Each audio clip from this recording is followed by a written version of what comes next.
Yeah,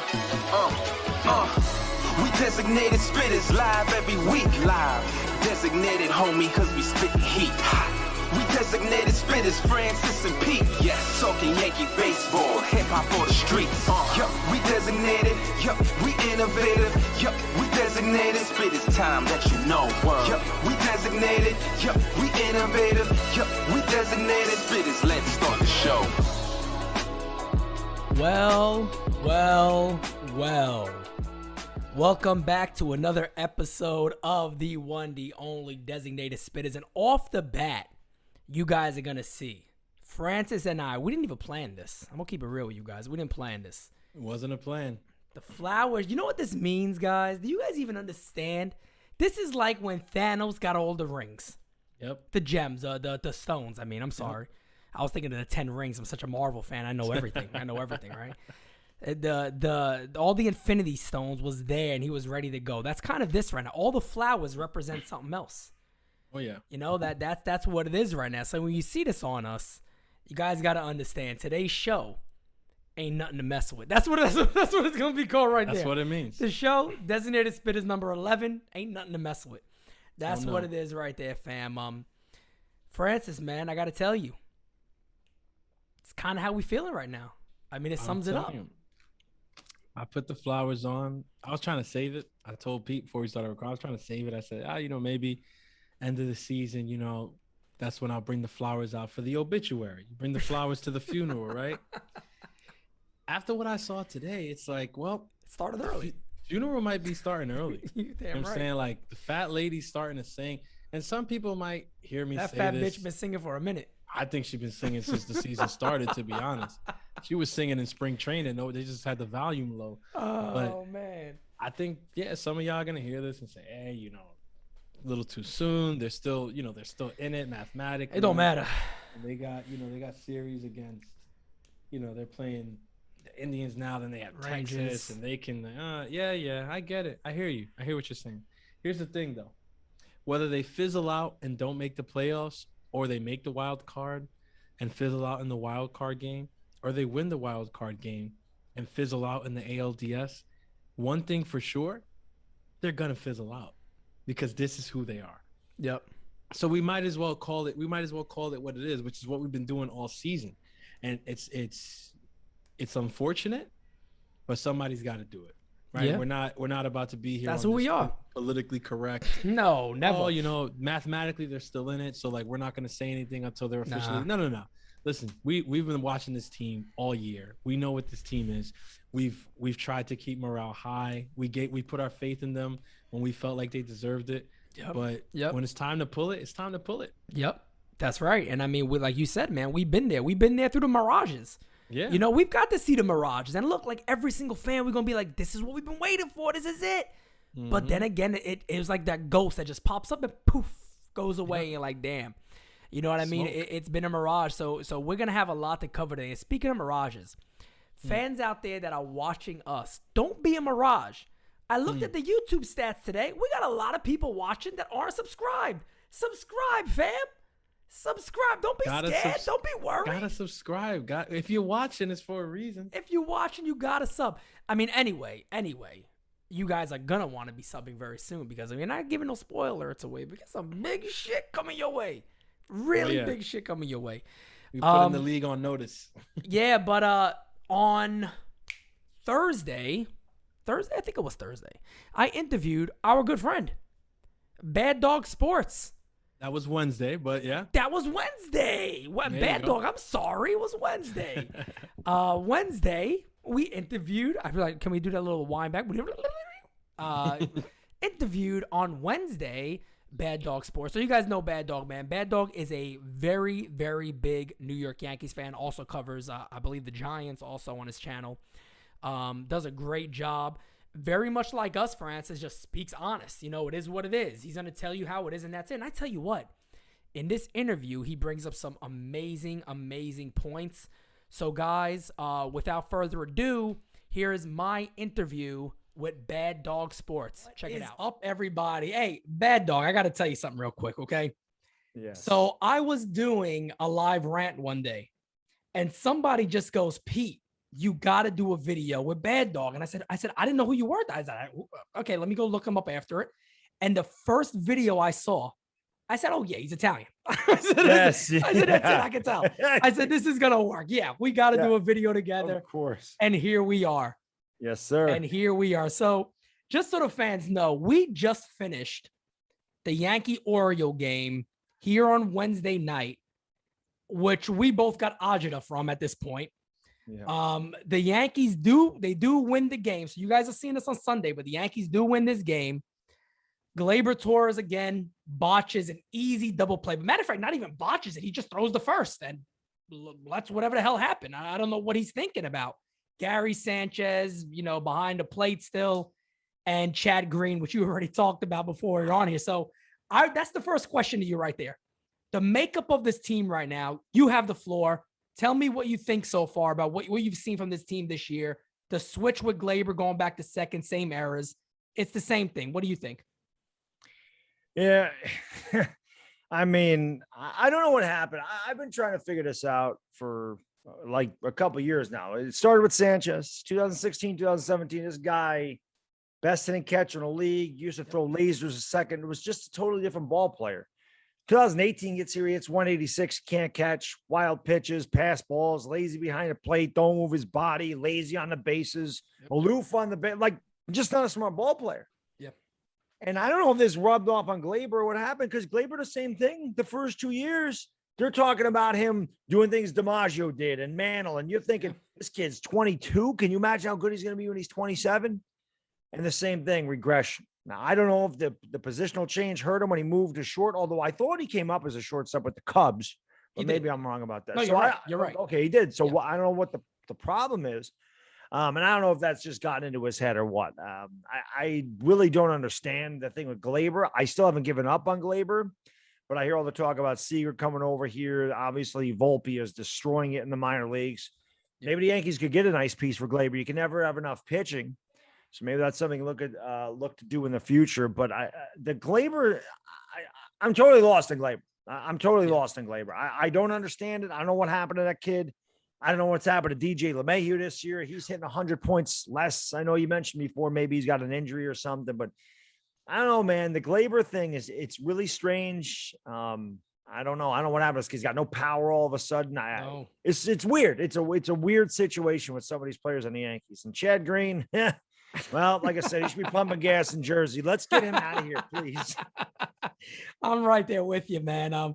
It's funny because a lot of the points you made are spot on. Gleyber Torres, even when I talk about him and you think about, do the Yankees have decisions to make? And they do, because a lot of people want to say, well, eventually he's probably going to be good, right? He's 24 years old. Eventually he'll get there. I don't think the Yankees can think that way, though. They can't say maybe in 3 years when he's 27, he'll be good. They got to look at what next year brings. You got to remember, when you talk about this team winning, right? They got a little bit of a core that's all come and due. Aaron Judge needs to be re-signed. You got the best years of Garrett Cole, who is a legitimate ace. We know that. And you want to win in those first couple of years of that contract. And now years are passing, and I don't know how confident you are about the Yankees winning this year, even getting in there. So I'll just throw that one at you. With the current makeup of this team, the way the Blue Jays are playing, they probably got to catch the Red Sox if we're being honest. That's the way it feels. How confident are you? Where's your confidence level at right now at this club? I think my confidence level is where theirs is, and it's not very good. We got a lot of holes in this team. Just like they got a lot of holes in their swings. Yeah. I don't understand. This starts with Cashman. I've had a problem with Cashman for years, and I did a video a while back talking about how Cashman's overrated. Yeah. The 90s dynasty. I mean, I don't know how old you are. Obviously, you're I was there. Yep. I was there for the 90s. Yep. Okay. Yep. I was older in the 90s, but still. So we lived through the 90s. That was Gene Michael and Bob Watson. They put that core together. Cashman added a couple pieces, but that was there. He bought one in 2009. Let's be honest. He spent $500 million on Sabathia, Teixeira, Burnett. He had the core four at the same time. He had Matsui. He had Cano. I mean, he did get Cano. I'll give him credit for that. but he had a great makeup of players already. And then he added the pieces. They won 1 championship in 21 years. Yeah. The last decade was the first decade since the 1910s they didn't make a World Series. Yep. He's got a blank checkbook. And I know Hal's kind of pinching pennies for the Yankees, but let's face it, this guy's got the second highest payroll in baseball. Exactly. How are you fighting for wild card every year and you're satisfied with it? Exactly. The back end of their bullpen, as you see tonight, you can't trust anybody. You can't. No. Chapman did okay, but he struggled. Green, every night it's a home run.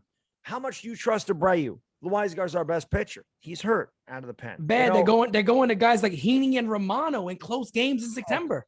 It's insane. Heaney don't belong in this. He's another guy should be pumping gas in Jersey. He and Chad Green ought to open a gas station together and just go. Right. I can't with these guys, Pete. I can't do it. But then you look at the team. Why would Cashman bring all these right-handed power hitters up? All these all or nothing 220 hitters. You don't win games like that. Yeah. We saw when we went through that stretch where we were 35-11, small ball, bunting, taking the extra base, hit and run, stealing bases. Analytics are a nice tool. You don't win with them. You have to mix your team up. You have to have some small ball players and some boppers. You got your Judges. You got your Giancarlo Stantons. You got a Gary Sanchez. Not that Stanton and Judge hit for low average. You can live with a couple of guys like Sanchez who hit low 200s and have a ton of power. Right, correct. You build your team with it. And when we went out and got Gallo, I love him because he's Italian, but let's face it, just because you're Italian don't mean you can hit the ball. Hit the ball, that's right. Hit the ball. I always say it. Look, I tell everybody in advance, hey guys, like I'm always going to be a little biased towards the Italians. I can't help myself. I'm going to be a little biased, but yeah, Gallo has been, he's been a disappointment. It's funny. Me and my father were talking about him today. And was sitting there saying, you look at this guy's stat line, under 200, walks a ton, always walks. I'm like, man, you give this guy 20 singles, he's batting 230. He just doesn't hit. He doesn't hit. He's looking for the homer. That's it. He has the biggest uppercut swing I've ever seen. He has to time the ball perfect to hit it because it's such an uppercut. It's not a level swing at all. And he's definitely athletic. He got good speed. I always feel like this guy could be, I believe he could be better than what he is, but I think Gallo is Gallo. And that's what he enjoys. That's what he's made money off of. That's what he's going to get a contract for, is because he hits the long ball. But the one good thing that we did get to see at the deadline, right, was some balance. We finally got the balance. Here's my concern, right? And I think I talked about this on my live. You were in there today, is that next year comes around. You don't have the changes needed. And then you see a guy like Aaron Hicks back in the lineup at the top of the order. And that's like you were talking about Brian Cashman. I always ask people this all the time. You brought up some really good points that I think a lot of younger fans don't understand, is that Brian Cashman gets this thing. They call him Cash God and all these different things, right? He gets these great names and about how great he is. Like you said, 1 World Series in 21 years. That's insane. It's crazy. That's really crazy if you think about it. And remember, after 2009, he really took over the helm of what this team does. And what have they done? Nothing. They've done nothing. They've underachieved outside of 2017 when nobody picked them to do anything, and they were 1 game from the World Series. And we know the story about the Astros in 2017. Right. I'm not saying that's why we lost, but I mean, obviously there was something to that.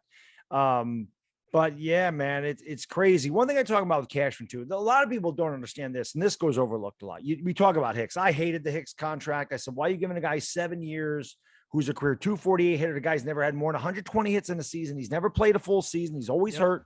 He got his contract because he beat the hell out of Boston and David Price that 1 year. Hit 28 homers, got his contract.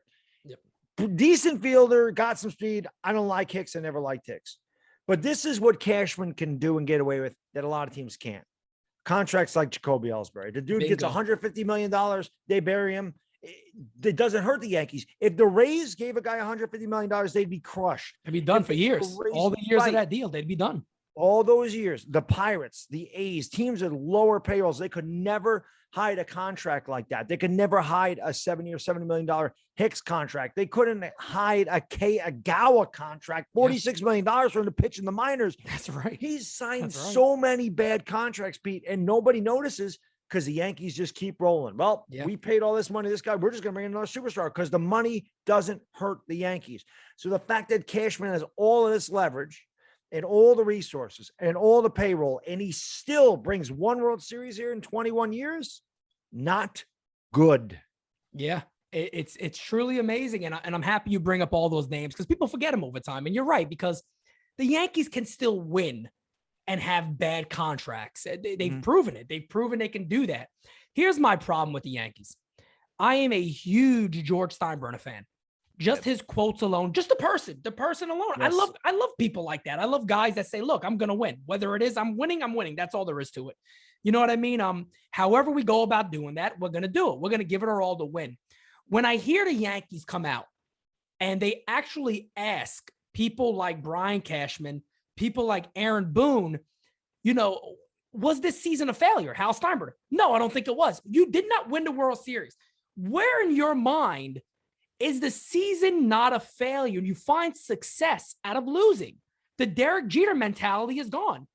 Jeter to this day, even in his Hall of Fame speech, was mentioning how, Steinbrenner will push you, but he did it because he wanted to see if you could handle New York and you can make it here. These guys now, they give you the opportunity to fail. They're basically saying, hey, failing here is okay. We got to do other things that will eventually get there next year. That's the reason why, and I'll get your opinion on all that, is I'm concerned about this team even getting in as a wild card team because it gives them that excuse again that we were just a piece away. We're a play away. We were this away. I don't want them to have that. I really don't. I really don't. I want the excuses to go, and I want proper changes to be made, but I'm not confident that's going to happen. Yeah, I'm not confident in either because, again, like we just talked about, Cashman hasn't done anything to build our confidence in years. And how many pieces do you need? I mean, you spent $314 million in Garrett Cole. You picked up a $325 million contract in Giancarlo Stanton. You had Aaron Judge, who should have won MVP in 2017. Oh, yeah. How many pieces you go out and get a Rizzo? You got Gleyber Torres. You hold on to Sanchez for God knows why, but you do that. The biggest problem, Pete, the biggest problem with the Yankees and Cashman and the front office is they don't develop their own players. In my lifetime, I'm 45 years old. I remember Ron Guidry. Okay. I was young, but I remember Gator. In my lifetime, they have developed 2 starting pitchers that were any good. Guidry and Pettit. I always say to any Yankee fan, you tell me a Yankee that they developed as a starting pitcher since 1976. Try to find, because I can't think of anybody else. Mariano Rivera, failed starter, became the greatest closer in the history of baseball. Right. But a failed starter. And they almost traded him, although that was George Steinbrenner's doing. They almost traded him by Felix Vermin or someone like that with Seattle. Yeah, right. That's crazy. But they don't.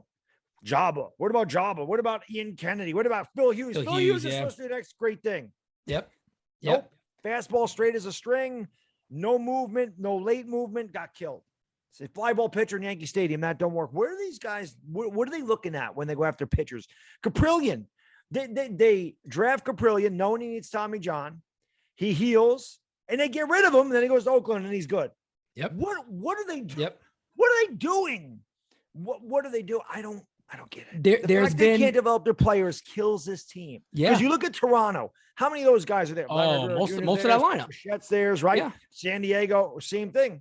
Fernando Tatis. We don't have a Tatis. We don't have a Vlad Jr. We don't have these guys. We don't have a Mike Trout. We don't have these guys in this team that we developed. Judge. And it took him a while to get here. Right. But outside of him, Gleyber wasn't ours. He was a Cub. Sanchez, he stinks. Gio wasn't ours. Voigt's not ours. Rizzo's not ours. Gardy's ours. I love Gardy. Been a great Yankee. Been a great Yankee. He has been. He really has been. You got to give him his credit. If every player in the Yankees played as hard as Brett Gardner, they'd be fine. They'd be a damn good team. You got that right. I always say that. I tweet that a lot. I always say if you're my age, you got young kids, you got a kid looking to play ball or something like that. That's a guy you show him. How you play baseball. I have, to this day, I can't give you one play in Brett Gardner's career where I said, man, he didn't bust it out the box. Never. And it's not hard to do. That's what I think it bothers a lot of people when you see guys like Gleyber Torres struggle. Then he hits a ground ball, guy bobbles it, and he still throws him out because he's not even running. His head's down. He's not looking at anything, and nothing happens. But that's what you've seen a lot with this team. But you're spot on. And the Yankees got a chance now of breaking that stigma a bit, of getting these younger guys up here. My only concern with them is they've been very hesitant to do it. We've seen them be very hesitant. For an example, earlier this year, I harped on this one a lot. Like you said, they were starting to play some small ball. They were laying down bunts, moving guys over. They called up Estevan Florial, who's been one of their top prospects for years. The kid comes up, hits 300, doubles, homer. doing everything well.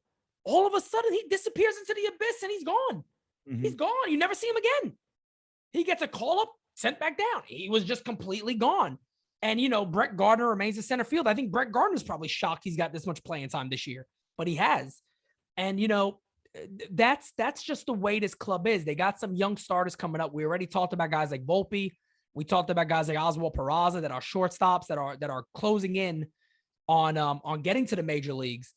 The big thing is going to be what this offseason eventually looks like and where the Yankees tend to go. So the big question is going to be, I have my opinions about this. I'll have to get yours. First, give me your opinion on Aaron Boone.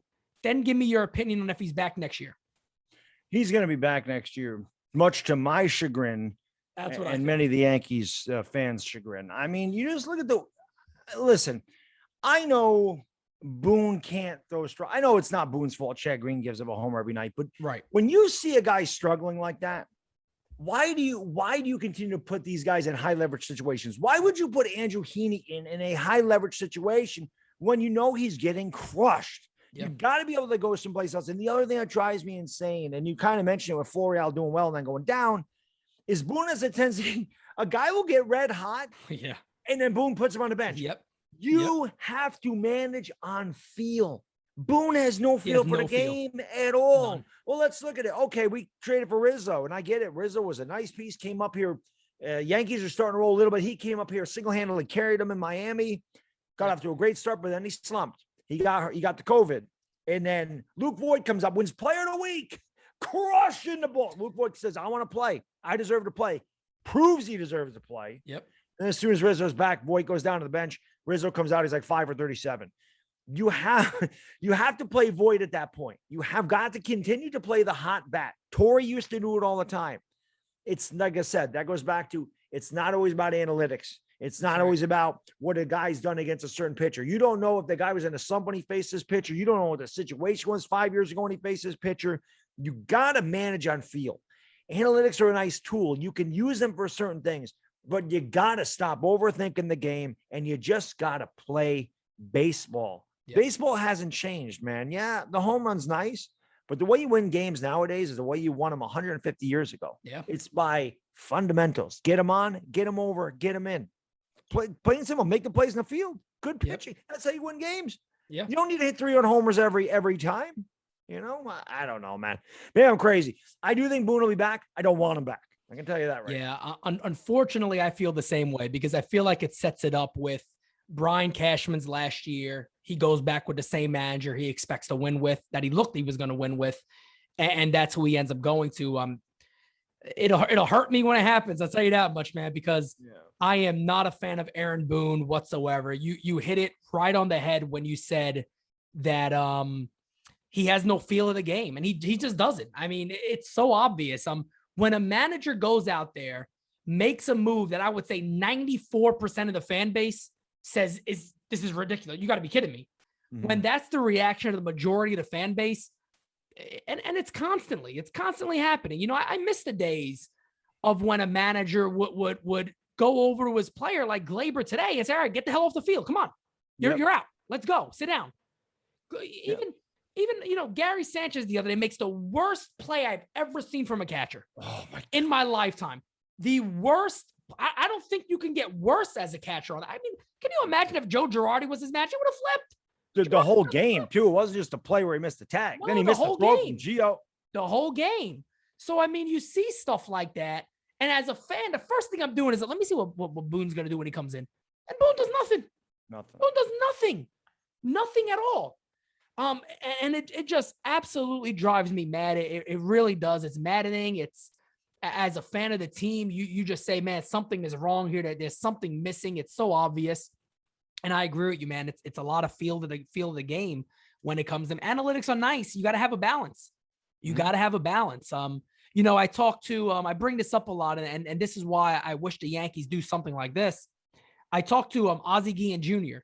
Not too long ago, and he mentioned that the White Sox went to La Russa because of the young team they have, and they weren't directing their energy on the field. Mm-hmm. And they knew an older veteran manager like La Russa, whether they would hate him or not, he's going to get the best out of them on the field. And that's what that team needed. Yep. And Tony La Russa does a good job of balancing analytics with feel of the game. Yep. And he did it. He's done it so far. You know, this team is going to clinch their division. They're going to the playoffs. They've probably exceeded a lot of people's expectations. And that's something I just feel this team needs. There's not enough accountability with the leadership of this club. There's just not. You don't make errors like this. The lackadaisical plays, they don't look like they're in the game most of the time. And I hear Michael Kay and other guys always blame, oh, that's player development side. No, that's the manager. That's the coaching staff. That's all that is. So, you know, Marcus Tim still got a job. You know, all these guys still got jobs. And Bad, I tell you, man, I'm shocked as anybody else that it's taken this long for them to even, you know, get to a point of moving Glaber from short. I think it's insane they did it now. September 13th, they make the move. But I'm just confused about this whole organization, to be honest. Yeah, you nailed it, man. Boone's not a leader. I mean, I see this all the time too. Like when the base running's bad or the fielding's bad, like Gary the other night against the Mets. I'm like, that's managing. A team takes on the personality of its manager. This is a blase. I don't give a damn. I don't care if I'm making out of the bases. I don't care if I screw up at the plate. I don't care if I strike out. I don't care. Ho hum, give me my check. The best thing Gardner does for this team is Gardner's a leader. If Gardner wasn't on his team, and I know Gardner's getting hot now, had the nice big, looks like a line drive in a box score. Yeah, it does. The little blooper, the big game winning hit, but Gardner's been hot. Gardner's been doing well. And Gardner, like I said, he busts it every play. He still steals base. I just love Gardner. He's a gamer. You know, he's not the best player ever. He was a great Yankee. He can't do what he used to do. Who can when you start to get a certain age? Your bat's going to slow down, and you got to accept him for what he is. Yep. But it's not for lack of effort. Yeah. These other guys like Glaber and Sanchez, they drive me so crazy because they're so talented, but they don't work. And I don't care how talented you are. If you don't work, you will not succeed. And I don't give a damn if that's baseball. I don't give a damn if that's everyday life. That's everyday life. You have to work if you want to be better. You can't just rest on your laurels. I mean, I'm not going to mention his name, but I talked to a Yankee minor leaguer years ago when Sanchez was in the minors. And he told me straight out, because, you know, we were asking, hey, what do you think about Gary Sanchez? And he's like, he's super talented, but he's lazy. He told me he's lazy. He said every pitcher would rather throw to J.R. Murphy. And that pretty much, so I didn't know anything about Sanchez. I just knew, he said he's got a really good bat. He's ultra talented, but he's very lazy. And you can see that. Yeah. And this is years later. I think this might have been 2000. God, this had to be 2013, 2014, somewhere, and then maybe 2015, somewhere there. But, you know, I never thought much about it at the time. But now that I look back on that and I looked at the way Gary Sanchez plays, and I say to myself, there's a reason Garrett Cole don't want to throw to this guy. Yeah. When your ace don't want to throw to you, there's a problem. That's bad. Exactly. And that's right. I don't know, man. It's just these guys, like I said, they're talented. The lack of hustle just drives me insane, man. I can't.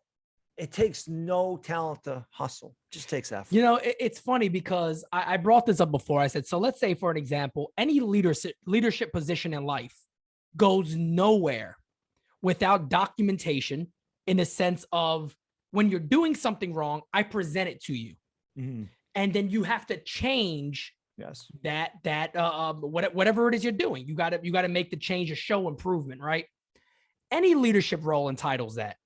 If your leader is sitting there just saying, hey, it's okay. Hey, it's okay this time. Next time, do it. I don't want to see it again. It's all right. It's okay. It's this. But every day you're still in the lineup. Every day you're still playing. It's so damn obvious what's going on here. There's a lack of respect for the manager. It's as clear as day. So, Bad, I just want to leave you with this one. This is the last question I have for you. Do the New York Yankees get into the wild card spot? I think they do. You think? I honestly think they do. Listen, they're due for a hot streak, right? We've been hot, cold, hot, cold, hot, cold. We just got off a really cold streak. It's time to turn it around. I think they squeak in. I know the Blue Jays are playing well. I don't really need this in my life, but how fun would a Yankees Red Sox wild card game be? It would be nice. I don't really need it. I'd rather that than the Yankees Blue Jays, to be honest. Me too. I do think they get in the wild card.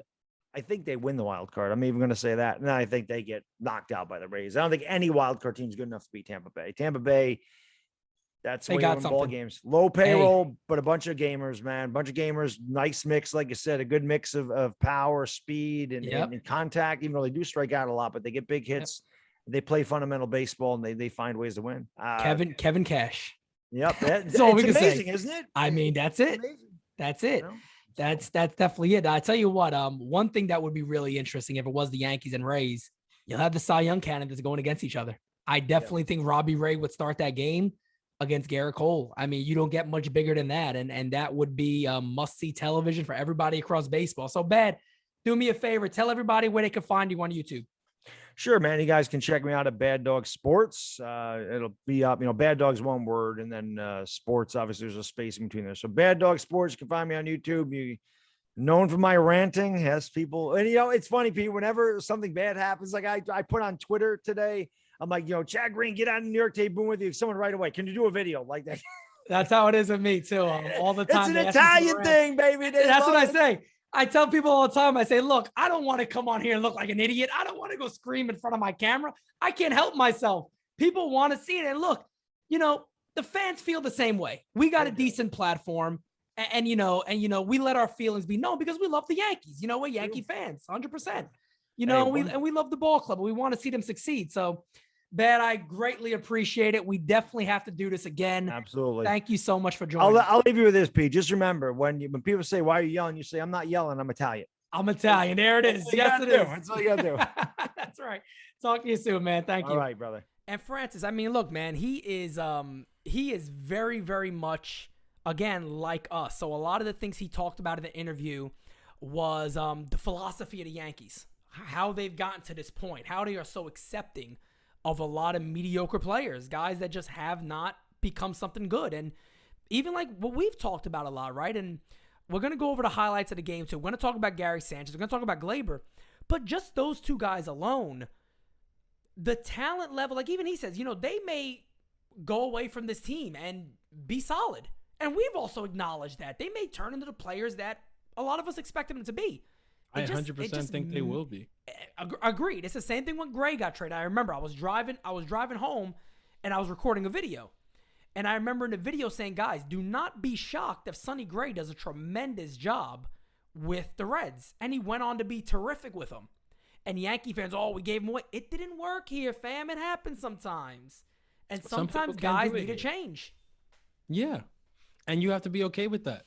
As a fan base, also as most importantly as a front office, you have to realize when something's just not working, and and cut ties and make the moves. And hopefully sooner than later. The problem with the Yankees is it seems like it's always later. They wait because the Cashman is scared. That's another thing we brought up. We talked about Ego's a big thing. He doesn't want. He's terrified to be like, yeah, this deal didn't work. He's terrified to be like, man, I made a trade that didn't pan out for us. He's scared of doing stuff like that, and that's dangerous because, like we talked about too, man, this window of winning with the guys they expected to win with, it's coming to an end. Time goes quick. The time when Sanchez was up, Judge was up, Severino, that was like the big three. We're like, we're going to win with these guys, right? We all thought so. We always said we need a big pitcher. Cole comes in, still haven't accomplished it yet. And now Judge needs to be re-signed. Gary, I mean, I don't know how the hell we're going to get to that point, so I don't want to give it away. But there's been a lot of things need to change. And today was just a game that cannot happen in September in a playoff race. And it happened again. So the New York Yankees, as you know, Francis, I almost want to say enjoyed it, but we really didn't enjoy it. Played the Indians today, and it was a beatdown. It was an absolute beatdown, 11-3. They scored 7 runs in the 5th inning. Gary Sanchez drops a easy pop-up that should never happen. Luis Gil wasn't bad. Would have been the second out of the inning. Luis Gil wasn't terrible. Command is now becoming the issue that we've seen. Andrew Heaney comes in and does what Andrew Heaney does. Like I said, the most consistent player on the team. Gives up runs. It's the same crap. So that's what we've been seeing from this club. It's a fact. I'm going to say... And here's the play, by the way. Not to cut you off, you could keep talking. I just want to let everybody know this is the play right here. I mean, what else can we say at this point, guys? I mean, just the night before, we got to watch a game where the Yankees cruised to victory in a fashion that we've been expecting all year. Basically, we've been expecting this team to have the performance that they had on Friday night all year, where they just dominate. Smack the ball around the yard, 5 home runs. You got Gallo with 2 and Judge and Giancarlo, and Gardner gets in on the madness and opens it up. Guardy opens it up. Yeah, and you see this and you're just like, wow. This is what the offense is supposed to look like when you think about it, right? Like this is what Cashman has envisioned. And it looks good. When it happens, it looks good. You see it and you're like, wow, 8 runs just like that, like clockwork, so easy. Right. But then you have a game like today, literally the next day, the very next day. You have a game like today and automatically you come right back down to earth and you realize the reason why, even though they can perform like they did on Friday, it's not sustainable. Yep. Because everything depends on the home run. Yep. And when the home run is not there, they do not score runs. Facts. And it's not that they don't score runs. They score less runs. Like, oh, instead of scoring 8 or 9, they scored, 4 or 5. No, they get stuck. They get stuck on 0. Yep. If they don't hit home runs, they're on 0. That's it. Preach. Yeah, you're right. If they don't hit home runs, they don't score. They scored today towards the end of the game. How did they score? Home runs. Yep. It's simple. It's like that's it. That's the only thing that this offense can do. This offense is built to do one thing and one thing only. And when they don't do that, they struggle. And like they don't score. Their own team says it. DJ LeMahieu said it. They are the streakiest team in baseball. Do you know why? They can't have any sustained, dominance. It's because of the way that the lineup is put together. And the fact that we have all of these reclamation projects on a team that shouldn't have any reclamation projects. We have a bunch. We have way too many. Like it's not like we're the Yankees. Like when you look at a player like Gary Sanchez making a play like he did today, dropping the ball after having the missed pitches the other night that cost us the game against the Orioles. By the way, I'm gonna let you continue. I just paused it on the screen. Do fans understand how? Like, I don't think fans really understand how bad that play really is. Do you know he didn't even touch the ball with his glove? He missed the ball completely. He never touched the ball. It's horrible. This is a pop-up that was in the air. This wasn't like a little bloop that he had to go diving for. No. It was a routine pop-up behind the plate. Gary Sanchez did everything wrong. He didn't even touch the ball with his glove. This guy has made some of the worst defensive catching plays you will ever see in the span of a couple of weeks. In the last week, he's put on a display of why he should be nowhere near the starting catcher's role for the New York Yankees. I'll tell you this, friends. I'm going to say this right now. We're not even in the offseason. If Gary Sanchez is back as the Yankees' regular catcher next year, they're not taking this shit seriously. No, they're not. You cannot bring Gary Sanchez back. You can't. If you bring him back, it's a sign of you don't care no more. It's at this point, but to me, there's so much more. There's so much more. Like Gary Sanchez is just like the tip of the iceberg. To me, if Gary Sanchez is your starting catcher on opening day, if Gleyber Torres is your starting shortstop on opening day, if Brett Gardner is signed to this roster on opening day, like you're not serious. Boom. You're not serious. Boom, I'm there with you. If Aaron Boone is managing this team on opening day, you're not serious. Like, Fam, I'll tell you what though. So many things that need to happen to prove that they mean business again. That I don't even know where they start in the offseason. Out of those 3, give me Gardy back. I'm not even joking. If I had to take one of the 3, like it says, listen, no matter what, one of these 3 guys is going to be here, I'd fucking live with Brett Gardner. I'm not kidding. As long as he's the 4th outfielder. He's the 4th outfielder. Yeah, that's it. Fine. But I honestly rather at least, look, we can talk shit about Gardner. I understand why fans think he should go, and I agree with it. They got to move on from certain guys, Gardy being one of them. But at least Gardner, like even today, I think somebody said the Yankees are losing big. My man has an 11-pitch at bat. He has an 11-pitch at bat. Gardy goes up there and at least he gives you an at bat. If he grounds the second, he busts his ass the first. If he pops up, he busts his ass the first. Yeah. You never see him not running.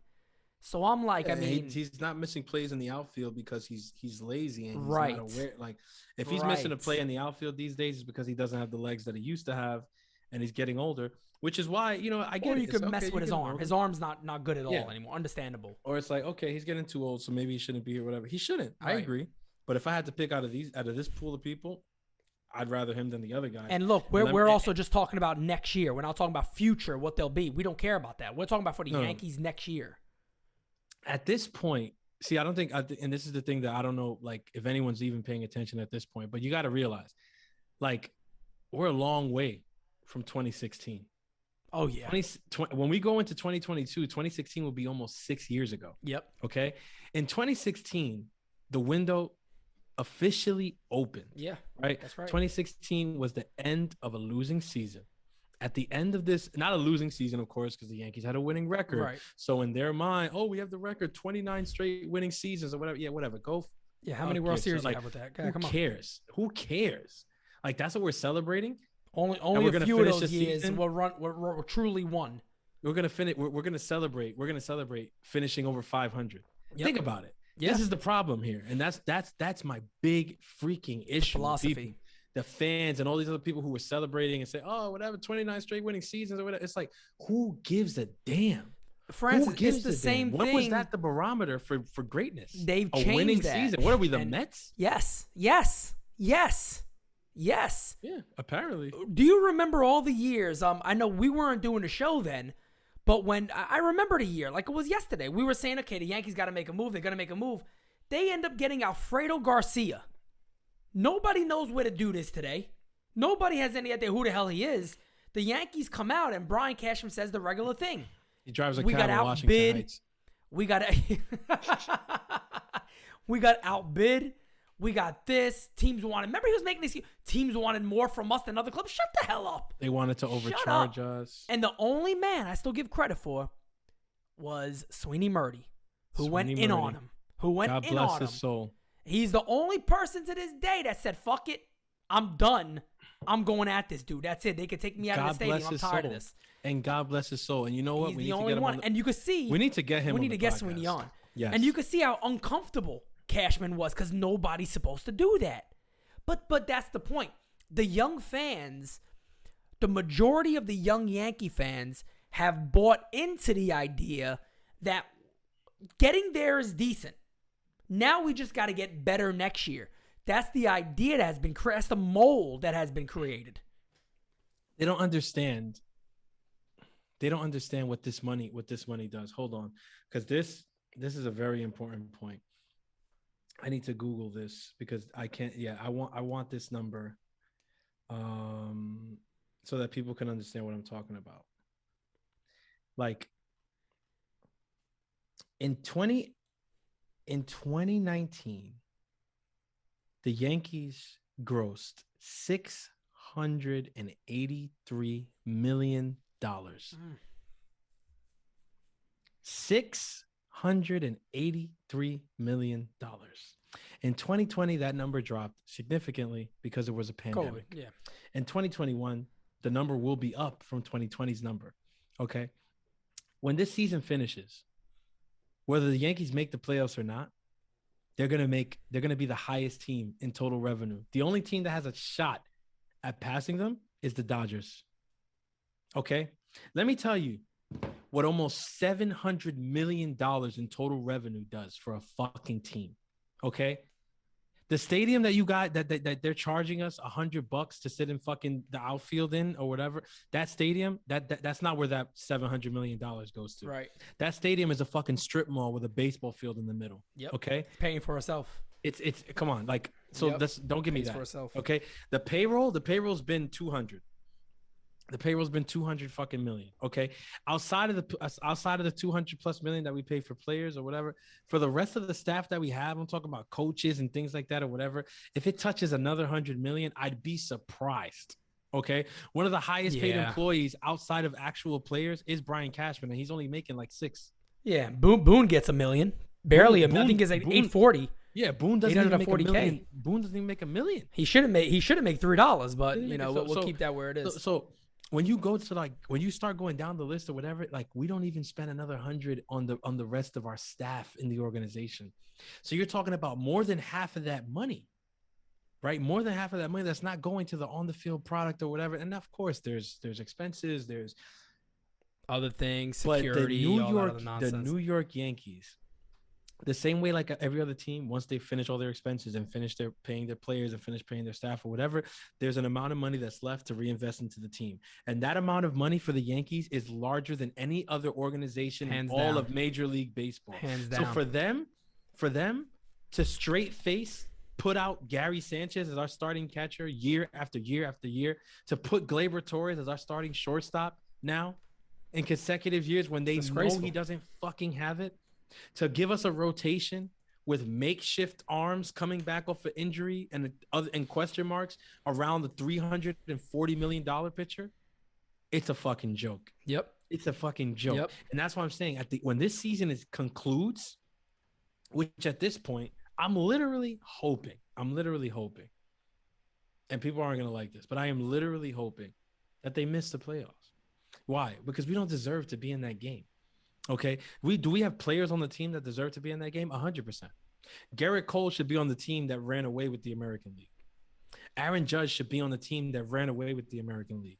Giancarlo Stanton, as much as you idiots have been shitting on him since the moment he got here, has had a phenomenal fucking year. He's had a very good year. And has finally matched up to what he's supposed to do with Aaron Judge in the lineup. Yep. And look what we've done with it. Squandered it. We finally got the season out of Judge and Giancarlo that we've been saying we need it. Well, we got it. And what did we do? We squandered it. Yep. Because the rest of the lineup has been shit. Yep. And it's not just Gary. It's not just Gary. It's not just Gleyber. Gio Urshela has underperformed. DJ LeMahieu underperformed. Now, then some people might say, "Oh, well, in that case, why aren't you saying to get rid of DJ LeMahieu?" Well, because even in DJ LeMahieu's underperformance, he's still done a lot of fucking good. That's how good he is. That when he's bad, he's still fucking good. We've also haven't been sitting here, right, and saying DJ LeMahieu doesn't feel the ball or is making tons of errors too. That side of his game isn't beating us up at all. And that's 100% what I mean. DJ LeMahieu has had a lower or a lesser year offensively. Of course. But defensively, he's played her all around the fucking infield. Right. He's been a solid glove every time you put him out there. He's been a solid guy. Like I said, has he had his struggles and battle at the plate? Yes. Of course. Yes. But if you still look at his numbers right now, they're not horrible. It's just not DJ LeMahieu. It's not what we've grown to expect after these last two seasons. And I am inclined to believe that a player of DJ LeMahieu's stature, even though he is older, will go into this offseason with a vengeance and say, I am not going to have the year that I had this year next year. Yeah, I believe there's a lot of injuries plaguing him with a tricep. Totally believe that. Totally believe that. All year there's been shit going on, and we didn't start to hear it until the middle of the year or whatever. Yep. Which I'm actually not going to blame that on the Yankees coaching side. I agree, because I know players hide stuff or whatever, and DJ LeMahieu looks like a prime candidate to say he's 100% ready, good to go, and he knows he got something wrong with it, but he wants to be out there, and he knows he needs to be out there. Mm-hmm. Hats off to him, because that's how you fucking do it. Yep. But I think this offseason he's going to get healthy. He's going to be training. He's going to be in the cage, and I think we get our DJ. I think we get the guy that we signed next year. Yeah, and I think I think we already know what we have in Aaron Judge. I think we know what we have in Giancarlo Stanton. Yep. Okay. We know what Gallo's going to be, right? We know who Gallo is. Right, you people who were, he sucks or whatever. Well, look, now he's going on a tear, and all of you guys are riding. You know what? That's why I got mad when I put a tweet out there saying that I was upset that he was sitting, and people were like, oh well, because the lefties pitch. I said no. I said, well, you guys don't understand. You don't know Gallo. Then when Gallo gets hot, he hits a homer every single day. Like, no joke. There's not guys that go on streaks like he does, because that is all of what he does. He gets that swing down time perfectly because, again, he has such an uppercut swing that he has to make perfect contact to hit a ball out. But when he gets that timing on, he's going to homer almost every damn day when he's hot. And what has he done since he's come back? Homered every single day, basically. Every single day. So, I mean, listen, we know what Gallo is, though. Exactly. So going into next year, you can pencil him in. You know what he's going to do. Going into next year, if he comes out of spring training and he's slumping and he's striking out a lot and he's batting a .8 or .87. I don't care. I don't want to hear it. It doesn't matter. Because he's going to bat like that, and he's going to go on a tear, and he's going to hit 10 home runs in 10 games or 15 games, some shit like that.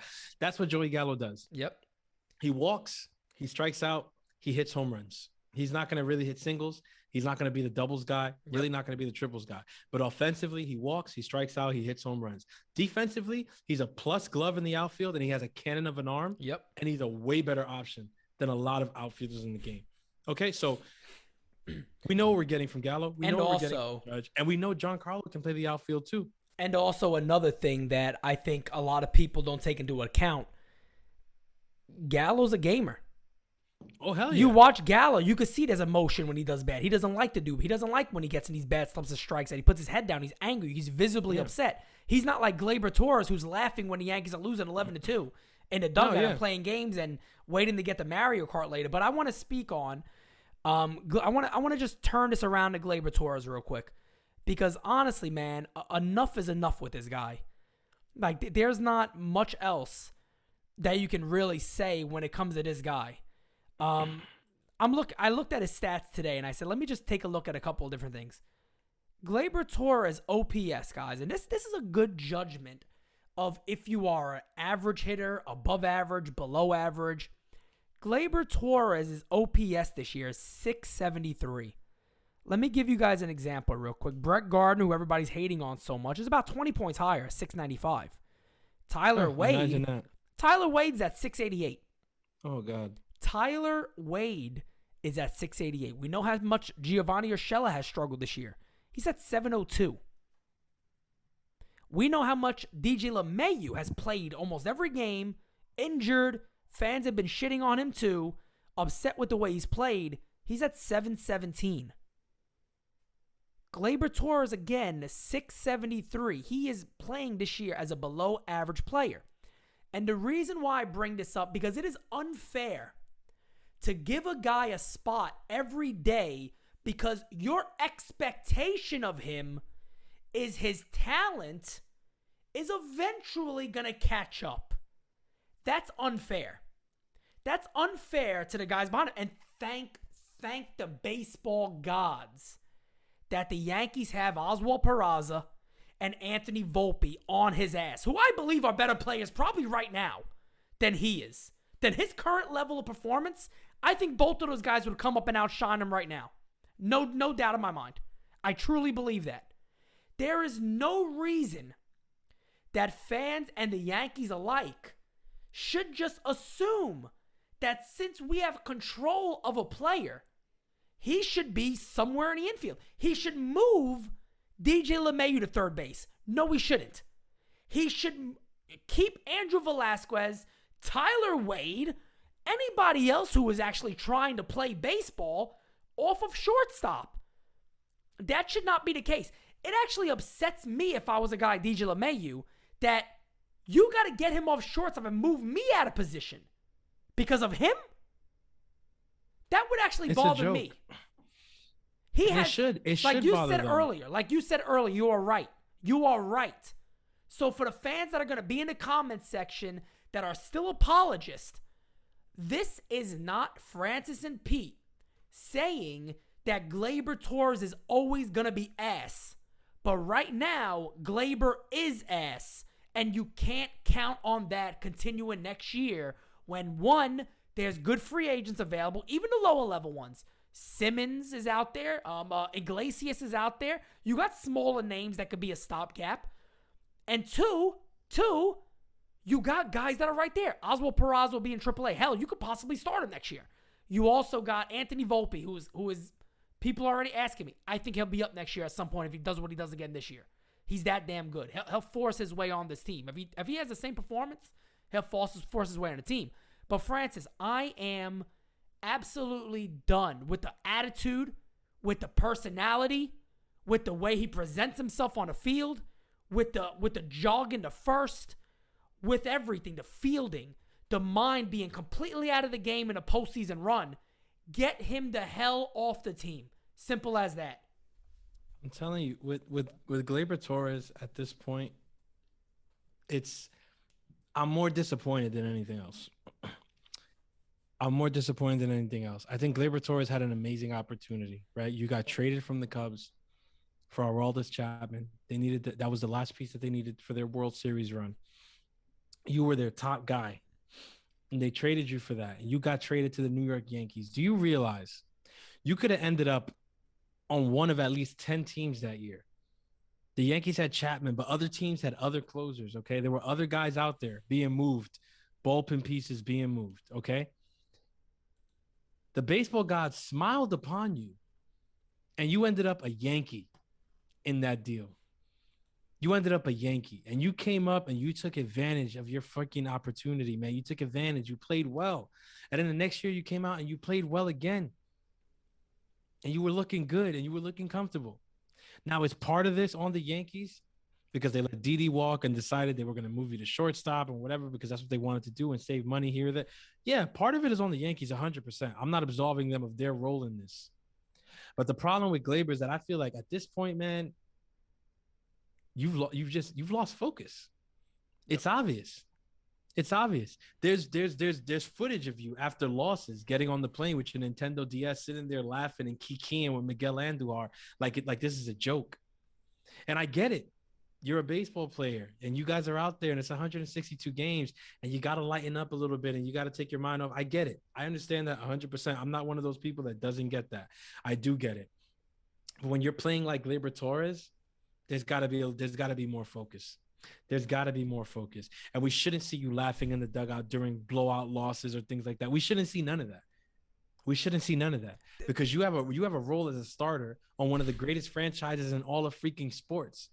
Maybe you don't get it. And Francis, this is my concern with this entire club. Where's the leaders at? You know, we keep talking about Judge and all that. And I know, look, I'm not ever knocking Judge. Judge is awesome. Yeah. Judge is a player that we both want locked up this offseason. If they're not, we talked about that already. That's a fact. But where are the people? Today, look, I don't know if you saw this clip. Manny Machado went in. Did you see that? Oh, yeah, I saw that. He went in on Tatis because he just felt like Tatis was making the game about him. And my dude is yelling, this is not effing about you. Screaming at him like, what are you doing? And you know, fans didn't want that on the team. Because, oh, my God, you know, he's a cancer. He's this and that. But my thing is... But I saw that and said, they called that man a clubhouse cancer, and look at what he's doing. Look what he's doing. And look, I'm not... And that team is fighting for their season. They have a worse record than the Yankees. That's why he was so pissed. That's why he was so pissed. Because we here trying to battle, and you making this about you due to a strikeout. But the thing that pisses me off, though, is, and I'm not putting this on Judge. I'm not putting this on any Yankee person. I mean, I think it belongs to the leadership. I think it belongs to Boone and these other guys. But when has somebody said, hey, cut that shit out? When you don't see that. Never. And fans will be like, oh, maybe that happens behind the scenes. Guys, no. In the moment, you get hot. In the moment, if you care, you get hot. Listen. Look at the 98 team. Do you know how many times shit like that happened? 99, 2003, 2001, Tina Martinez, Paul O'Neill, Jorge Posada. They were like the enforcers of the clubhouse. You don't do that shit. You don't do that. And we don't have that. We do not. We don't have that. No one can convince me that we have anybody in game that's saying, hey, keep that shit somewhere else. And maybe, do you not know what we're playing for? And maybe they want to. Maybe they want to. Don't get me wrong. I'd love to see what Aaron Judge becomes under a different manager. I agree. I 100% I'd agree. love to see it. Telling you, it rubs off. If I'm Aaron Judge, and I am a leader, and I'm a disciplinarian type leader, and I'm like, yo, like I want to hold guys accountable and I want to call guys out, but I saw how they treated Girardi after he did that in 2017, I might step back and say, okay, clearly that's not what this organization likes. Clearly they don't want people calling guys out, making guys feeling bad, embarrassing guys, fights in the dugout. That's not their thing. Clearly that's not their thing. So maybe I'm not supposed to do that. Like maybe I can call a team meeting every now and then, not too often, but you know, every now and then. And you know, that's what I'll do or whatever. And I won't stir the pot. Maybe that's what it is. For all we know, Aaron Judge wants to be the leader, but he's afraid because of what happened to Girardi. For all we know, Giancarlo wants to, you know, be that second guy for Judge, but Judge is telling him, wow, we just got to like let these guys do their thing. Like, we'll look, just ride it out. Yeah. He's like, yo, if the manager's not saying shit to Gleyber, who am I? You need facts. If the manager's not saying shit to Gary, like, who am I? Like, if I go and step to him in front of the TV cameras, I'm gonna look crazy as hell because nobody else is saying shit to this guy. Yep. And also, again, we said this a while ago, but I'm gonna say it again. If I'm Aaron Judge, I'm like, bro, I have to negotiate a contract. Yeah. That's the other thing. You're right. I don't have a contract for next season. You're right. So is it really the right time for me to be stirring the pot and whatever? I don't know. It might not be. It might not be. So it's like maybe he's worrying about himself. I don't know, but all I am gonna say is I'd love to see what he looks like under a different manager. Me too. I'll be right there with you. I mean, it's just odd in the sense that nobody has ever said anything. It's completely odd. I don't get it. There's obviously something missing there in that clubhouse, and I just want to go to a tweet that I said a little earlier. Once the game was basically completely out of reach, and this automatically popped in my mind. I said the best way to describe the 2021 Yankees is teasing. They have teased greatness at many times this year, but they continue to fall to what reality is: an overpaid roster constructed poorly, with zero fundamentals, and a coaching staff who expects to win but plays to lose. I believe that just came out so natural that is obviously my true feelings on this ball club. And I think truly that sums it up the best way possible of what we've seen so far this year. No, it's a fact. We've been saying it. My number one thing with the Yankees, and you can see it especially when they play teams like the Cleveland whatever the hell they want to call themselves, and they played teams like the Detroit Tigers, or they played the Baltimore Orioles, or they, when they're playing teams like this, you see it. It's very clear. They show up to the stadium expecting to win the game. Yep. In their minds, before the first pitch is thrown, it's already a W. So what happens is they just stand in the box waiting for things to happen. They're not making any of this happen, but they're waiting for it to happen because in their mind, it's supposed to happen. You remember Marcus Timms giving Gleyber Torres that pep talk? Oh my God, I want to talk about it. You're the shortstop for the New York Yankees. You're so great. You're this or you're that. Yeah. So some of these guys are actually believing this garbage. Right. And so they're showing up to games, right? They're showing up to games like against Baltimore and against Detroit and against Cleveland and probably against Texas when we get in front of them, or against the freaking Mets. And they're telling themselves, we already won this game because we're the Yankees. Mm-hmm. Because I'm Gleyber Torres. I already hit 2 home runs and drove in 5 RBI. And I'm Gary Sanchez. I already did my thing. And I'm Gio Urshela. I'm all these. And yeah, so you're showing up just expecting that the game is yours already. The problem is the games aren't played on paper. Yep. The games are played between the lines. That's right. And what happens between the lines is what determines whether that gets chalked up as a W or an L. And because of that mentality, you lost 8 times to the Baltimore Orioles this season. And you have single-handedly accounted for damn near 20% of that team's wins this season. Yep. That is an utter embarrassment. That is an utter embarrassment. You want to talk about money? That team's payroll is a fraction of ours. Facts. You want to talk about fan base? That team's fan base, it pales in comparison.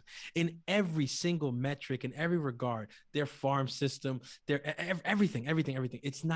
We are light years ahead of that organization. Yep. And we allowed for them to beat us 8 times. You know what our record against an organization like that is supposed to be? If you want to know what it's supposed to look like, just take a look at what Tampa Bay did. Exactly. 18-1. And people will sit back, right? People will sit back and go, well, maybe that's not realistic. Fam, yes, it is. Not? Fam. Then how did they do it? How did they do it? But also, every good team beats the hell out of teams like the Orioles. You don't win the World Series. You don't get to where you want to go by doing what the New York Yankees, what were they, 11-8 this year, right? Against the Warriors, 11-8. That doesn't happen. That does not happen when you're looking to be a great team. And Francis, I want to point this out to you. It's funny, man. I just pulled up Twitter real quick to check a message. And Curt Schilling is talking about what happened with Manny Machado. And listen to what Curt Schilling said, fam. Curt Schilling, obviously, World Series clubs, been there and done that. Been on some really good teams back in the day with the Phillies and, of course, the Red Sox.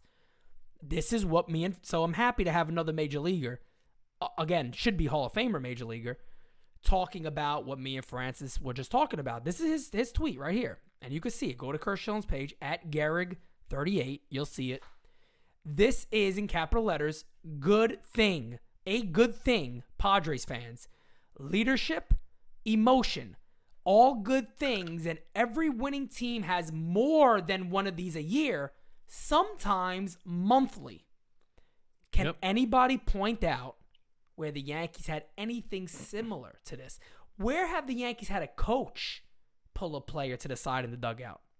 Cameras are everywhere, guys, so don't act like, oh, well, maybe we didn't see it. No, cameras catch everything. Anybody who's We've saying seen that, Boone pick his nose about 400 times this year on camera. Every game. Are you kidding me? They give me a shot of Boone digging for goals. So Are don't you tell kidding me me? that these conversations are happening and the cameras just aren't catching it. It's bullshit. They're apologists. They're apologists. Take that shit somewhere. Do you know how bad the media wants to see Aaron Judge get in somebody's face?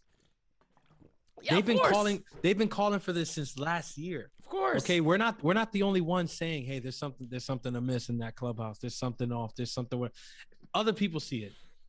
And just because the media doesn't ask questions about it, don't think that they don't see it. They don't ask questions about it because they're not able to. Because Cashman and everybody else has their hands tied. So they can't say it. Guess what? We're not on payroll. We're not affiliated.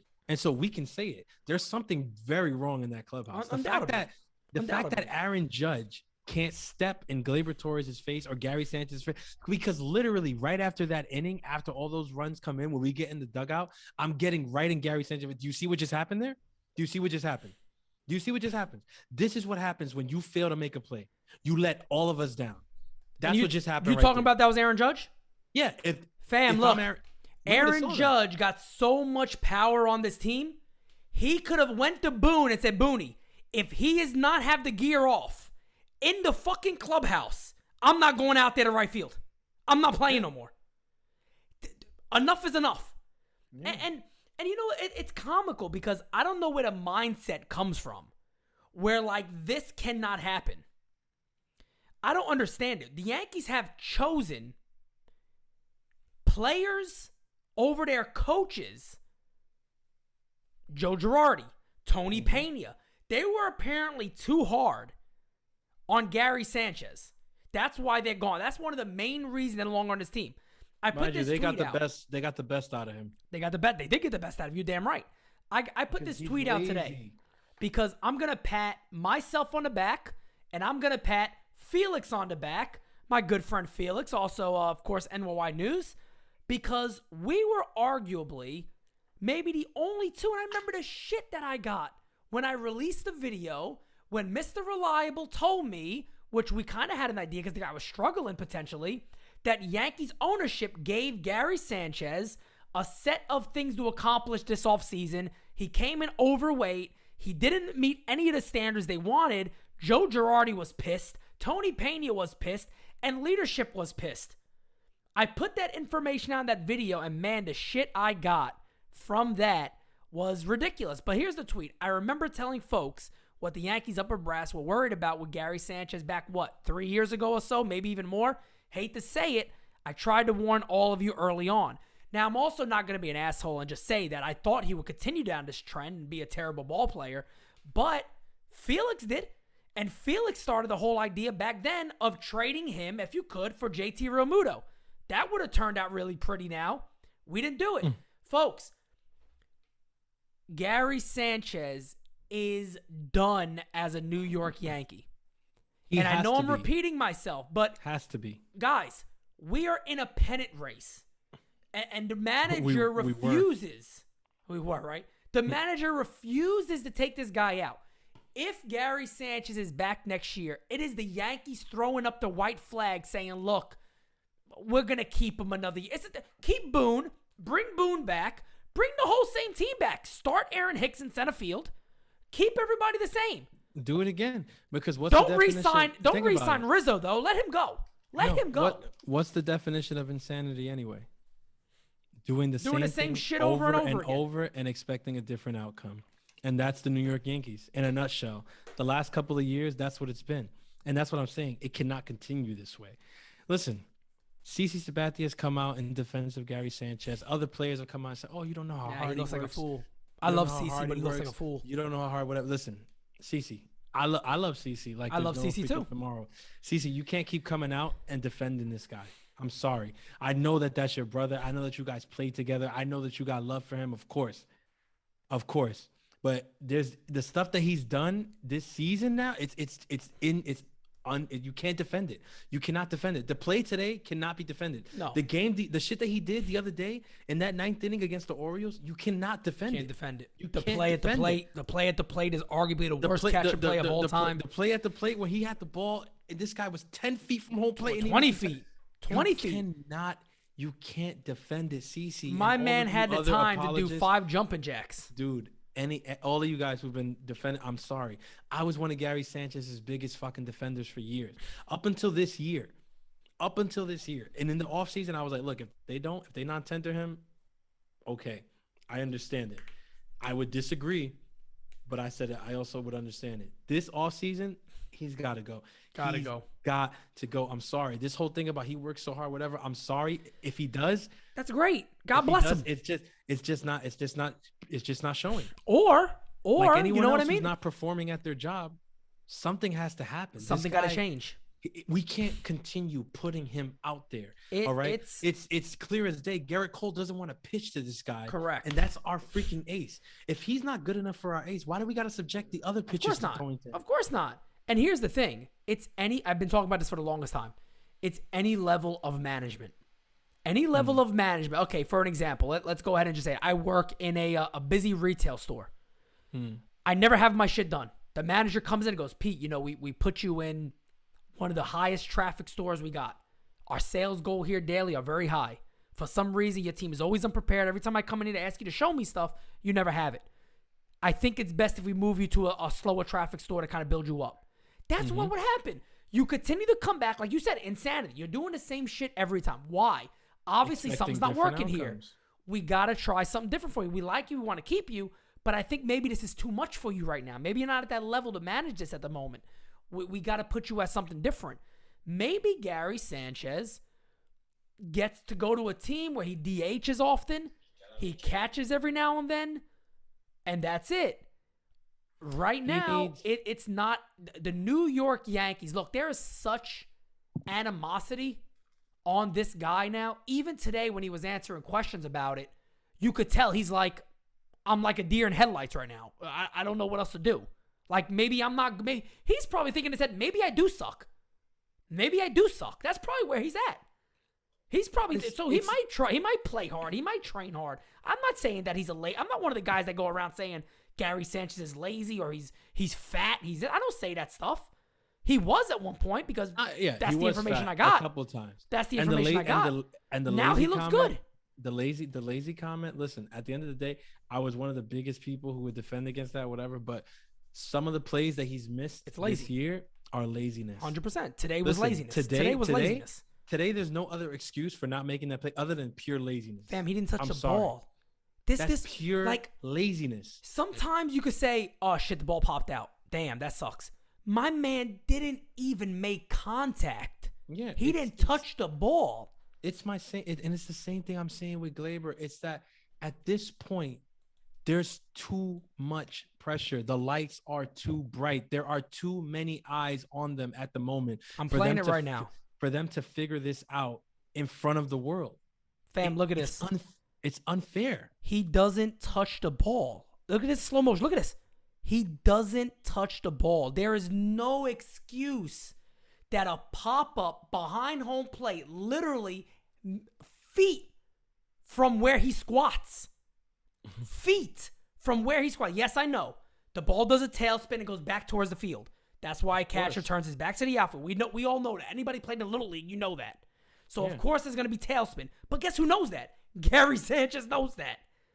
Okay? He does. He gets up, starts walking the other way, starts going backwards, and by the time it's too late. Most catchers would understand, stay still, wait for the backspin, position yourself. Yeah. His feet weren't under him. He had lazy. France is right. There's no other term you use for that. That play right laziness. there is lazy. And at this point, with him, with Glaber, Chad Green, who we didn't talk about. Chad Green is another one. There's a lot of them out there. I'll get to Chad Green because his is a little different. But with Glaber and Gary specifically, my diagnosis is very simple. There's too much pressure. Right now, there's too many lights and there's too many eyes on them. For them to have to fix this in front of the world is unfair. It's just unfair. I think it's actually inhumane to expect for Gary Sanchez to figure this shit out With the Yankees. in front of the world I agree. wearing pinstripes. I agree. I think it's the same thing with Gleyber Torres. It's inhumane to put him there day in and day out and just say, figure it out, figure it out, figure it out, figure it out. It's not going to happen.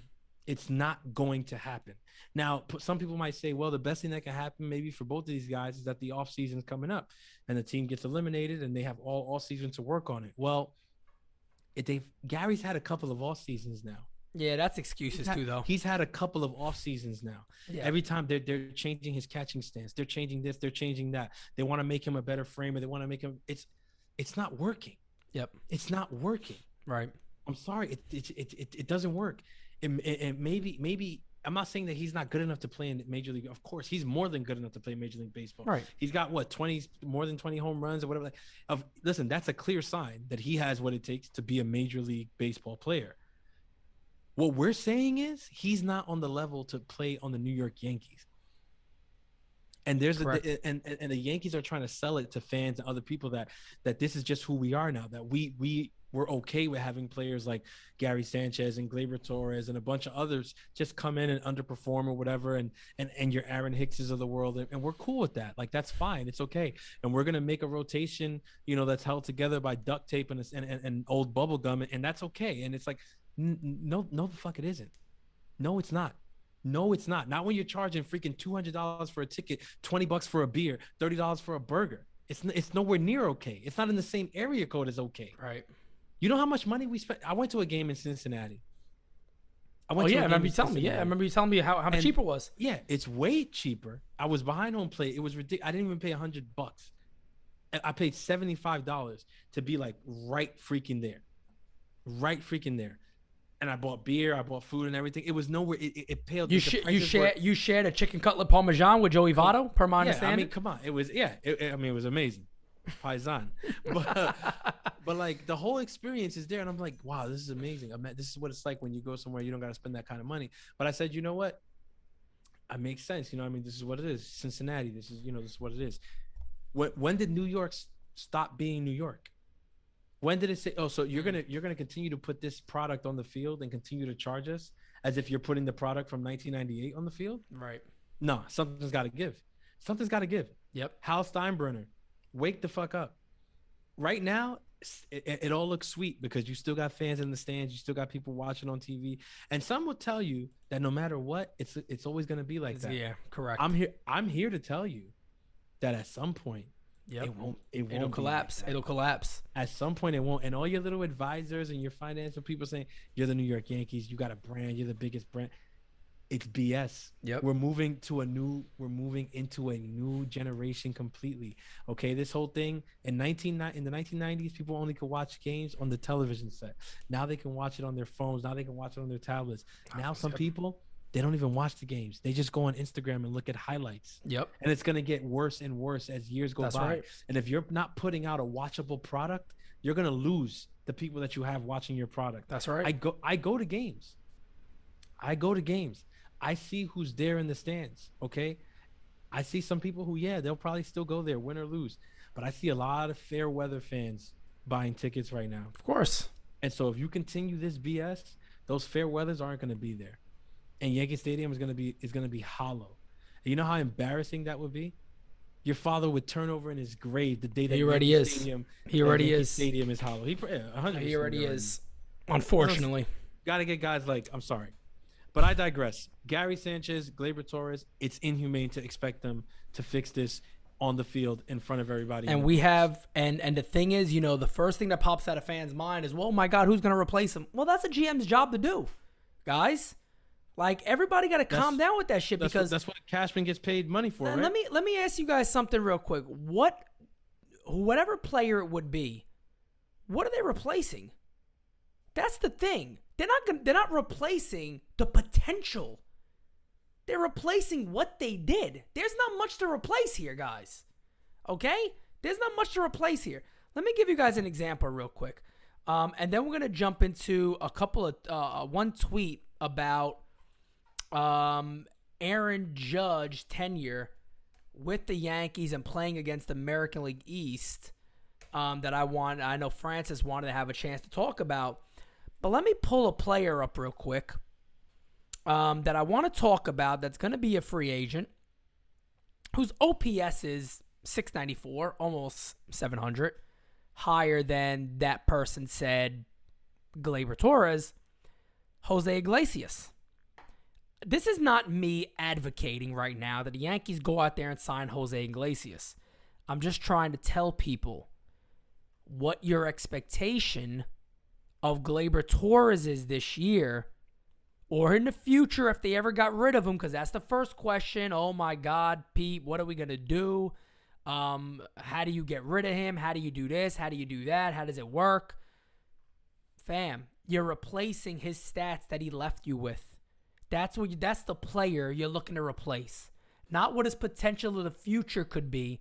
You're replacing the player. Iglesias, for an example, is having a better year. He's having a better year. 9 homers. I think he's actually been injured for a little while, or he hasn't played as much.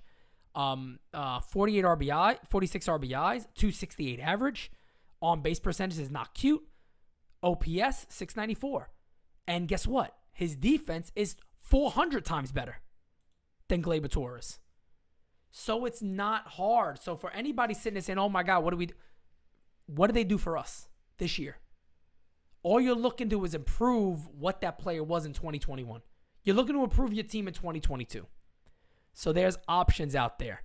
But I digress. Let me go into this tweet right here that Francis wanted to talk about from our friend Max Goodman. Hashtag Yankees record against the AL East under Aaron Boone, 2018, 54-22, 7-11. 2019, 44-32, 579. 2020, 23-17, 575. 2021, 30-27, 448. So, Francis, I know you wanted to speak about that one. What do you got for us? I think this information was super, super telling.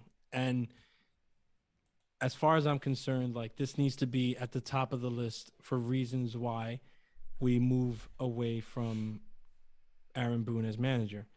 I'm not the kind of person who likes to necessarily call for people's jobs. So it's not that I'm trying to like, oh, like he should be fired or whatever. It's like, yeah, he should be fired. But it's not because I want to see the guy on the street with a tin can in his hand asking for money. You know what I mean? Like, that's not what I'm doing here. What I'm saying is information like this. Look at these numbers. This is very telling. 2018, there was still residual from the regime that was there prior, the Joe Girardi regime. And it was his first year too. It was Boone's first year. And it's Boone's first year, so he's still filling it out, whatever. So 54-22, if you want to credit him for that, you can credit him for that because he was the man at the helm at the time. It's only fair. But I feel like it was transitional. Right. So that's 7-11 winning percentage in the AL East. Like, I'll give him half the credit for that. 2019, however, to me, that's his first real year where I'm going to say, okay, this was the Boone-led Yankees for real.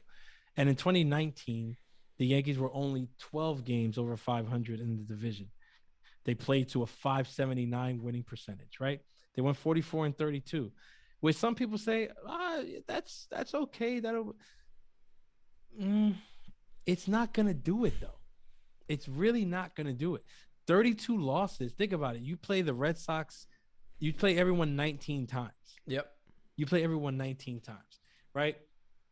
A good year, you could say, like, all right, say the other two best teams in the league, in your division, you give them about 8 or 9 wins against you, maybe even 10 wins, right? The other two. But that only rounds out to like 18 or 19 losses. The other teams who aren't as good, say 5-5, that puts you at 29 losses, 28, 29 losses. If you're over that, it's not good in my opinion. The year after is 2020. The Yankees went 23-17. That's really no good. And we only it was a 60-game season, and 40 of the games were in our division. So that's going 23-17 was terrible. Yep. It was couldn't do it, especially when we played Baltimore as much as we did, and Toronto was still trying to find their footing, and we let them take games from us. It was not, and Tampa Bay just had our number all year. That's right. When we were supposed to be beating them, and it culminates with this year, 30-37. It culminates with this year. We still have 9 games against our division to play. 9. When this season is over, we will have at the very least 40 losses in our division. 40 losses in our division. Meaning that if you divided that with the teams that we're playing, that would mean that the Orioles beat us almost as much as everyone else did. Because if we have 40 losses in our division, you're right. And the Orioles beat us 8 times, Yep. that means that they beat us almost as much as everyone else did. Yeah. You break it down, right? That's horrible. Right. I think it's not bad. It's horrible. horrible. It's terrible. I think it's this is also very telling on who Boone is as a manager. Every year they consistently went down against teams they faced the most.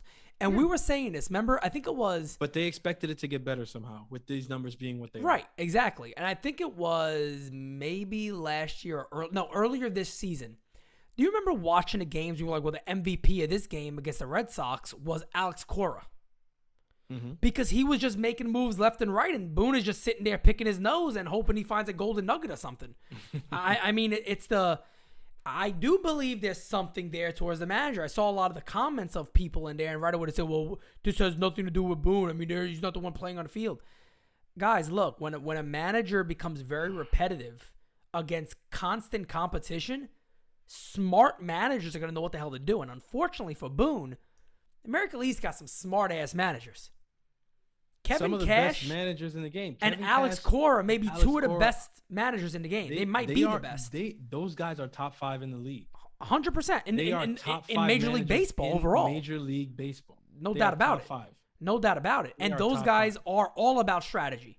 They might be top 3 as far as I'm concerned. Because Dave Roberts to me is tops.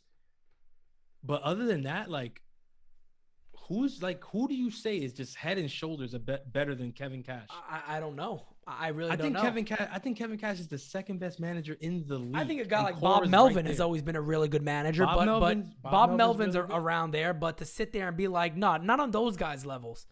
Let me tell you something. Let me tell you something. Cash get it done. Bob Melvin would be good for the Yankees. He'd be amazing. Guys like that would be. I want to. And again, I've done enough attacking on Boone. I've done enough. Not even being honest about Boone. I've done enough of that, of being completely honest with him. The Yankees need a manager with experience. This is not a rookie gig job. It should never be a rookie gig job. And look, at the end of the day, people want to talk about, well, Girardi had the 1 year. He won manager of the year with a shit team. He brought that team all the way almost to the playoffs. They busted their ass on him. He won manager of the year. Then he took the time away or whatever. He left there, and he was in the booth and all that. There's another guy in the booth right now. Well, not in the booth, but all behind the desk somewhere there at Yes Network. And Buck Showalter, who would also be perfect. What fans don't understand is this team, and again, I feel like a broken record because I know I've said this so much already. They just need a manager with experience and is going to get the best out of them on the field. And it can't be a guy who lets them get away with everything. Because then, guess what they're going to do? Anything and everything they want to do. And that's what you're seeing. They're not taking this run seriously. If anybody really thinks this team is going on the field saying, oh, we're really fighting for a spot, you're out your friggin' mind. I don't know what you're watching. Some guys are. Some guys are fighting. But it's a team effort. Not the team. You're right. It's a team thing. Baseball's a team thing. My biggest thing with this tweet, with these numbers, is that the overall record is a sum of a lot of things. Baseball is a very long season, 162 games. And it usually always plays out, doesn't it? It usually always plays out to what really reality is. Exactly. Right? So your overall record is going to be the sum of a lot of things. But if you really want to see a manager's worth, look at his record in the division. Right. Because the divisional games, and this is every sport, These are the games you have to have. In the NFL, your division, right? Those are the games you have to have. In the NBA, you need those games. It's a little bit less than the NBA, but the same thing, like the conference or your division, you need those games. You need those games. In baseball, it's like neck and neck with football. Those divisional games are freaking everything, and this is what separates the real managers from the toys. Okay, Aaron Boone needs to be held responsible for our record in the division. Why? Because this is it's gotten way too far at this point. It's gotten way too far. The losing streak that we just went on, right after we won 11 games, and then they went 2-11. Who else is that going to be on if not the manager? You don't just go from 13 games to then going 2-11, skidding that far, and there's nobody to put the stop to it. You know who's supposed to put a stop to it?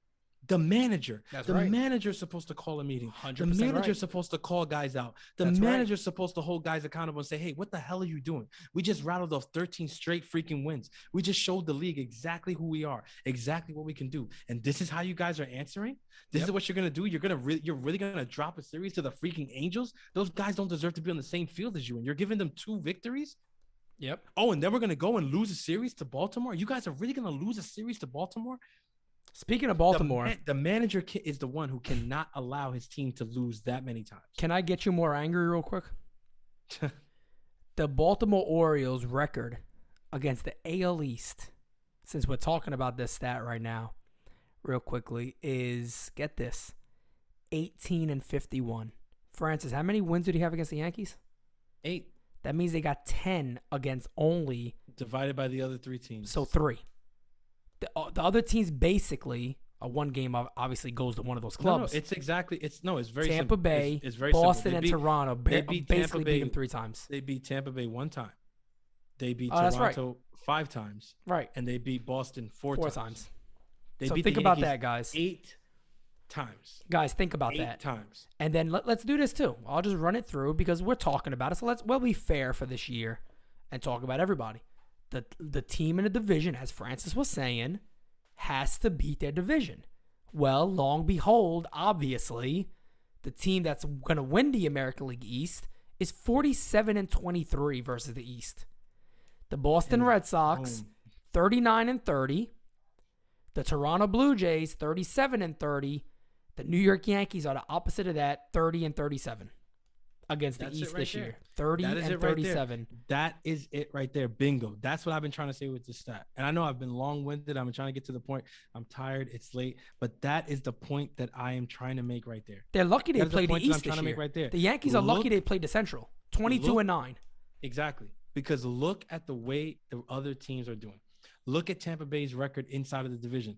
They don't have a better team than the New York Yankees. I have news for you. They got a much better manager and a better coach. They don't have a better team than the New York Yankees.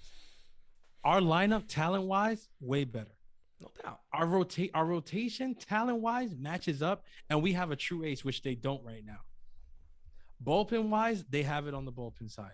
But the other 2 aspects of the game, we're better than them at. So what is it? What is the deciding factor? Why is it energy that they're so much better? It's so simple, and I'm sick of the fans saying that's it right there. That is not it. Yes, it is. That's the point. And I had somebody commented, man, I wish I could shout you out. I wish if I remembered I could shout you out. Because even they said it. They said the manager is a reflection of the play of the team on the field. Simple as that, because you have the play of the team on the field is a reflection of the manager. Is a reflection of the manager. That's 100% true. Because that's like you said, you're right. Baseball is a long, long season. Eventually, early in the year, that shit will get kinked out and it'll fall into place. Yeah. That has not happened with this club. They've been the same shit they've been all year, and we're ripping our hair out. It's been the same thing from 2018, 2019. Correct. And you've been saying Correct. They show up out of spring training. They never look ready. Nope. They drop a bunch of games early in the season. It's always a slog. It's always a struggle. There's always this and that or whatever. And then there's always some BS that we're getting told. All the time. Oh, well, this guy had this or that guy had that. No. I'm sick and tired of it. It's there's no excuse. There's no excuse. We've been watching this team play this way for full seasons now, for 3 straight years. Francis, full seasons of errors. I just looked this bad up base running because I knew a long time ago I made this video. This video is from me, the Simonetti source, back on April 18th, 2018. This is the title of the video. You ready for this? Yankees expecting to win, not playing to win. It's a fact. Back then. This has been the same thing as you just said since 2018. This is Boone's first year. 2018. This is the problem, though. With Aaron Boone, listen, you look at the Yankees, that the guy that we can't shout out, but we're saying he hit the nail on the head because that's what it is. When you look at the New York Yankees, the reflection that is out on the field is the reflection of a manager who tells them that they're gonna win. That's right. Yes, you guys are gonna win. Good enough. You're better than everybody else. Yep. You're better than them. Yep. We know the guys that we have in this room. Yep. We know the talent that's there. We know this. You're gonna win, and they go out there and they expect to win. That's right. They expect it. Glaber just expects for the play to be made, not for him to make the play. Okay. You know what I'm saying? Gary Sanchez just expects for the ball to come to him. He doesn't have to go to the ball. That's right. You know what I'm saying? You're 100% right. Aaron Hicks is not a fucking switch hitter, and yet he gets to line up on the left side and do jack shit. And do jack shit because they tell him you're a switch hitter.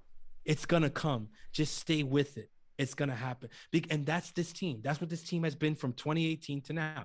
A bunch of people who just expect that I'm going to win because my manager says that we're this and we're that. And it's bullshit. And that's why, as bad as Girardi was with certain things like the bullpen and shit like that or whatever, if there was one thing for certain, this team was disciplined. This team was disciplined. And if you weren't, you got called out. Because Joe Girardi understood. He seemed to get it more than Boone.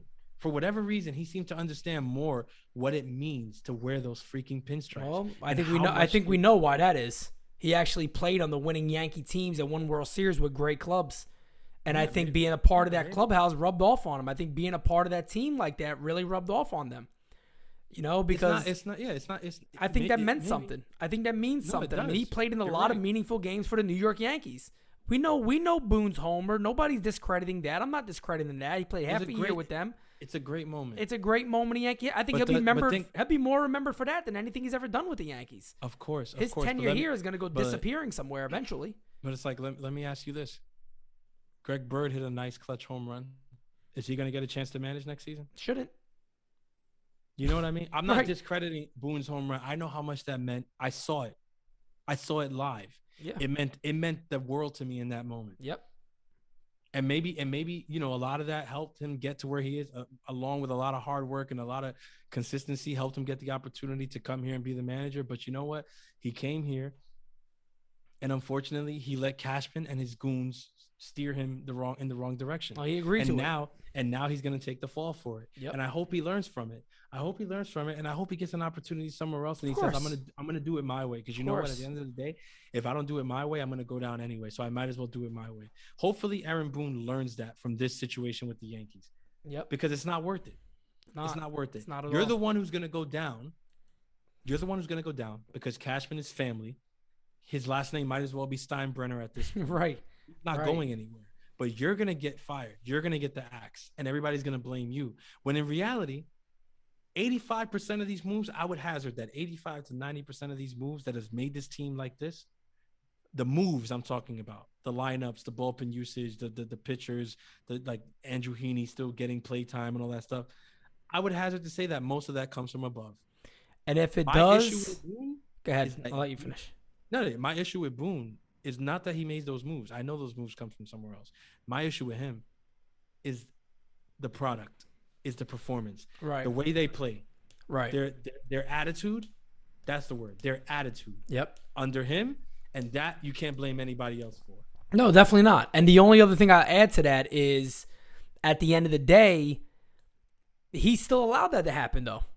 He's watched this season unfold and has sat there and said, okay, well, I'm okay with that. He stayed with the ship. He stayed with it. I mean, at the end of the Stayed the course. day, like I said, man, you got every right to blame Cash, and I agree. They're obviously doing a lot of these. I agree with that.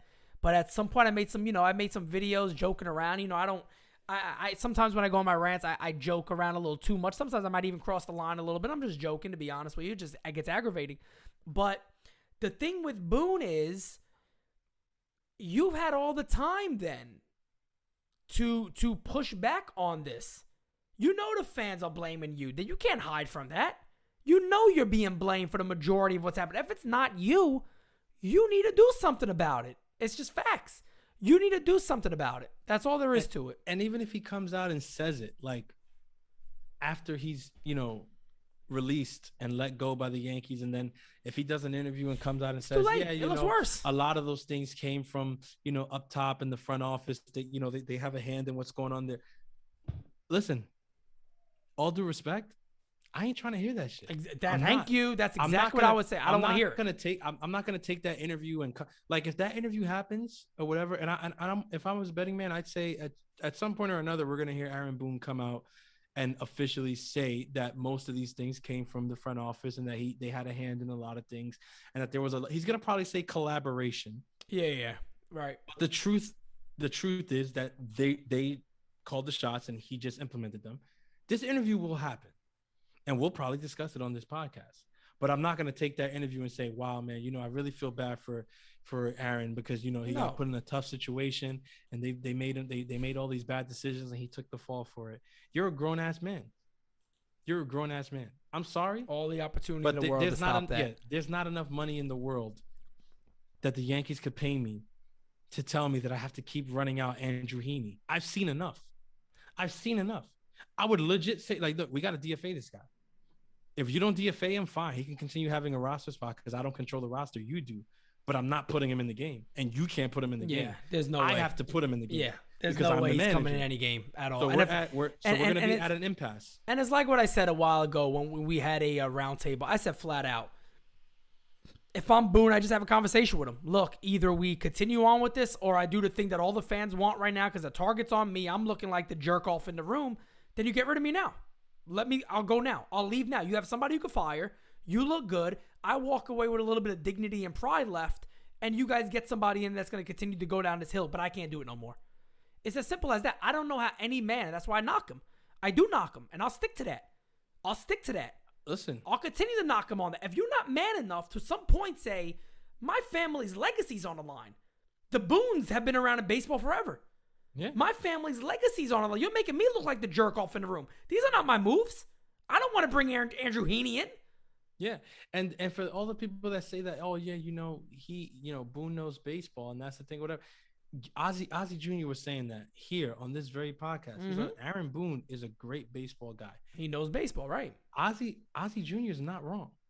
If you listen to Aaron Boone when he was calling games, MLB Network and stuff, Aaron Boone is actually a great baseball He mind. knows his shit. He knows his shit. What he's done with the Yankees is not indicative of him knowing his shit. It's indicative of him being told that the nerds know better, and him actually letting them convince him that somebody else knows what's better than the team than the manager of the freaking team. You see, when the Yankees started playing baseball on spreadsheets, that's when they screwed up the franchise. Yep. Because like I said before, the game is played between the lines. That's right. You can crunch numbers till the cows come home. It doesn't mean a damn thing in October. I'm sorry. You crunch all these numbers, all these freaking numbers or whatever, everything. You put your team in scenario after scenario, and you're like, well, the numbers say this, the numbers say that, the numbers say this. And then in October, Tampa Bay has this guy named Randy Arozarena who nobody game planned for all year, and he goes on a tear. Yeah. What do your numbers say about that? Let me tell you what they say. Jack squat, because you weren't planning for him. And that's what baseball is about. Baseball is about the unexpected. It's Game about of adjustments. It's about the inevitables. It's about the adjustments. And you can game plan. I'm not saying don't plan. I'm not saying throw analytics out the window completely. Right.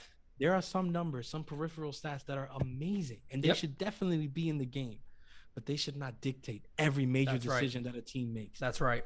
And if there's anybody on the fence about that, who's looking for a reason to agree with it, just look at the New York Yankees the last 3 years.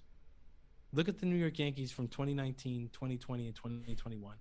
That is a cautionary tale of why you do not let analytics run every major decision that you make, because you literally run the team into the ground. Even a team as talented as the New York Yankees, a team with Aaron Judge, Giancarlo Stanton, Garrett Cole, and Anthony Rizzo, Joey Gallo, like a team with those names should not be in fourth place. Right. It just shouldn't happen. Spot on. It just shouldn't happen. Spot on. No way. And I mean, we're going to leave you guys with two things here. We have one more topic that, Francis, you wanted to talk about this, and I'm actually interested in hear you break this down a little bit. So, guys, Carlos Gomez, former player that we know played on the Twins, the Mets, a few other clubs out there, Brewers. So played in a lot of clubs. Had some comments regarding the MVP this year and Alex Rodriguez. So I'm going to play that, and Francis will go ahead and let us know a bit of a breakdown of what he said for the non-Spanish speakers. Let me cut to that right now. Los dominicanos te hemos apoyado a ti demasiado. Y cada vez que hay un debate en algo, siempre tú te vas en contra de los dominicanos. Siempre. Así no. Te respetamos, te hemos apoyado, te hemos querido y toda la vaina. Pero tienes que bajarle dos. Tú sabes hacer comentarios productivos. Eso que tú dijiste, que lo que está haciendo Tani nunca lo hemos visto. Y que todo el mundo sabe que lo que está haciendo Tani está de pinga. Todo el mundo lo sabe. Pero no porque lo que esté haciendo Tani esté de pinga, ya hay que darle el MVP. No, ellos hay más jugadores ahí que están teniendo temporadas increíbles. All right, friends, if you can let us know for the non-Spanish speakers out there what Carlos Gomez was saying regarding the MVP and A-Rod. Yeah. So basically, Carlos Gomez is saying that, the Dominican people, the Dominican culture in general has always, supported Alex Rodriguez, always showed up for him, always been there for him. And Carlos Gomez said, we know that you have, a lot to say about the game of baseball, and we know that you have good things to say about the game of baseball. We respect, the opinions that you have about baseball, right? That's why it hurts as much as it does when you take every opportunity that you can to go against your fellow Dominican players, right? What Carlos Gomez is basically saying is something that's been out there for years in the Dominican culture. If you're a Dominican baseball fan, you've probably had this conversation with people where people being Dominicans feel like A-Rod is normally going to go against Dominicans every chance that he gets. They've made it into like, oh, is it a self-hate thing? Is it a this thing? Is it a that thing? We don't know. But what Carlos Gomez is saying basically is like, yo, man, we supported you all your career, man. We've been here for you. And it seems like every chance you get to go to speak about a Dominican player and maybe put him in a positive light or praise him, you end up going the opposite direction. And we don't know what it is. It's like, bro, we're the same people who are supporting you. Like, take it down a couple notches, bro. Like, what about, like, he said, everybody understands.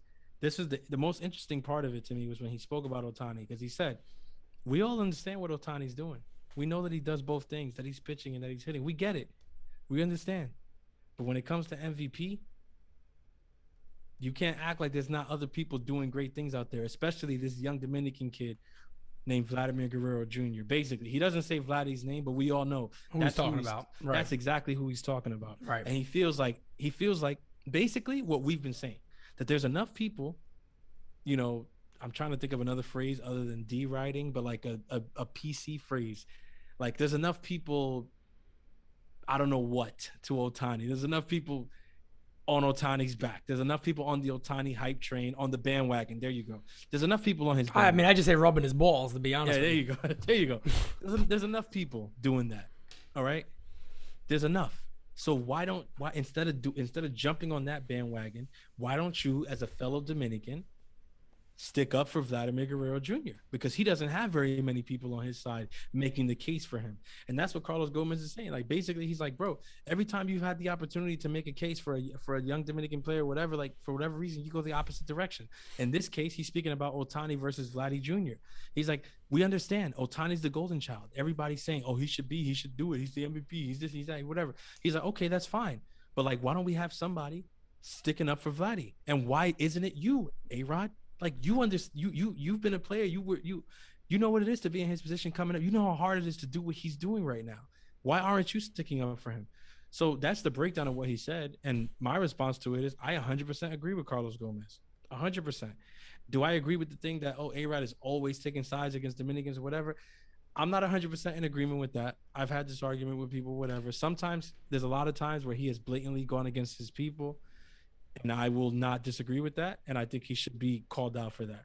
But it's not like an all the time thing, in my opinion. I just think sometimes people get a little too emotional and they make certain things race things when they're not really race things. And this thing right here is not necessarily a race thing. Carlos Gomez speaks about it. He makes it into a Dominican thing or whatever, but it's really not a Dominican thing. The most important point is he's saying there's enough people going for this guy. Why not you stick up for this kid? Somebody's got to stick up for this kid. And or put into light what he's doing. Yeah. Nobody's even doing that really. Because it's not as big of a story. I don't know. It's unfair to even say it's not a big enough story. It should be. It should be one of the most glorified, talked about things of the year. Do people not even understand how young Vladimir Guerrero Jr. is? No, they don't. Correct me if I'm wrong. Isn't he 22? Yeah. He's 22 years old. Guys, the dude might hit 50 home runs. If Aaron Judge and Pete Alonso, which Pete Alonso did it in a juice ball season, but I'm not going to shit on Pete Alonso because I would love to talk about Pete Alonso a lot, but we don't got time for that. Juice ball. But the guy is doing it in a year where guys in the juice ball season were hitting 36 homers or whatever Gleyber Torres and can't hit 10 this year. Vladdy Jr. at 22, fam, has a chance of 50 home runs, a batting title, a triple crown, and carrying his club across the finish line. Who does this dude need a slap to get some sort of level of legit attention among Major League Baseball? This is a serious conversation. And Francis is right. This isn't necessarily a race story. This isn't about, well, one guy's a Japanese player, the other guy's the... Forget all that. Forget all that. All I ask you to do is look at the stats. 100%. Just take a look. Break it down to the stats. Take a look at it. Just take a look. Like, what's his name? Damn it. Why I forget this guy's name? Heyman tweeted today like, oh, these races for the awards are so close, and he named all the awards, and then he's like, but in my opinion, AL MVP's already been decided. They all have said that. They've all said that. That's the problem. But you got these nitwits that are deciding a lot of this shit, and honestly, I believe it's unfair. No, I believe it's unfair. I really do. Because you know what? You know what? 100% unfair. By the home run derby night, they knew they were picking Ohtani to win the MVP award. It was done. It was done. It was done already. It was done. If he would have put his glove down after All-Star break and said, he would have won the MVP. I'm done this year. Like, I'm not playing anymore. He would have still won the award. Yeah, because like you said, they had it decided already, and that's the issue here. That they already had it decided, and because they had it decided, people are just running with that or whatever, and nobody's speaking out and saying, "Hey, this kid Vladimir really did, like, he deserves consideration. He deserves a look. He's fucking busted his ass. He's played amazing." And what Carlos Gomez is saying is like, "Yo, A-Rod, why not you? You have a freaking huge voice, huge platform. You're on Sunday Night Baseball. You're calling these games. Why not you be the one to freaking speak up for Vladdy? Nobody else is doing it. Nobody else is doing it. It's Jeff Passan is somewhere like up Ohtani's ass. Like, nobody's doing it. When he talks, there's an echo now because they got to get the sound from Ohtani's ass. Yeah, it just echoes out, and that's it. Here's my thing. So I want people to understand something. If we got to go to at bat all the time for Vladdy Jr., Vladdy, we'll go to a bat for you. Because I don't care if you play for the Blue Jays. I don't care if you play for a rival. I'm talking about baseball greatness. Yeah, fair is fair. And that doesn't take away Ohtani. So quickly, before anybody, Ohtani.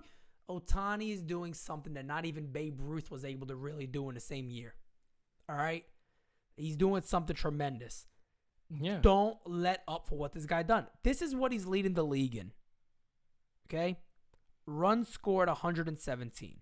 Hits 174, homers 46, batting average 318, on base percentage 407, slugging percentage 615, OPS 1.022, OPS plus 174, total bases 337.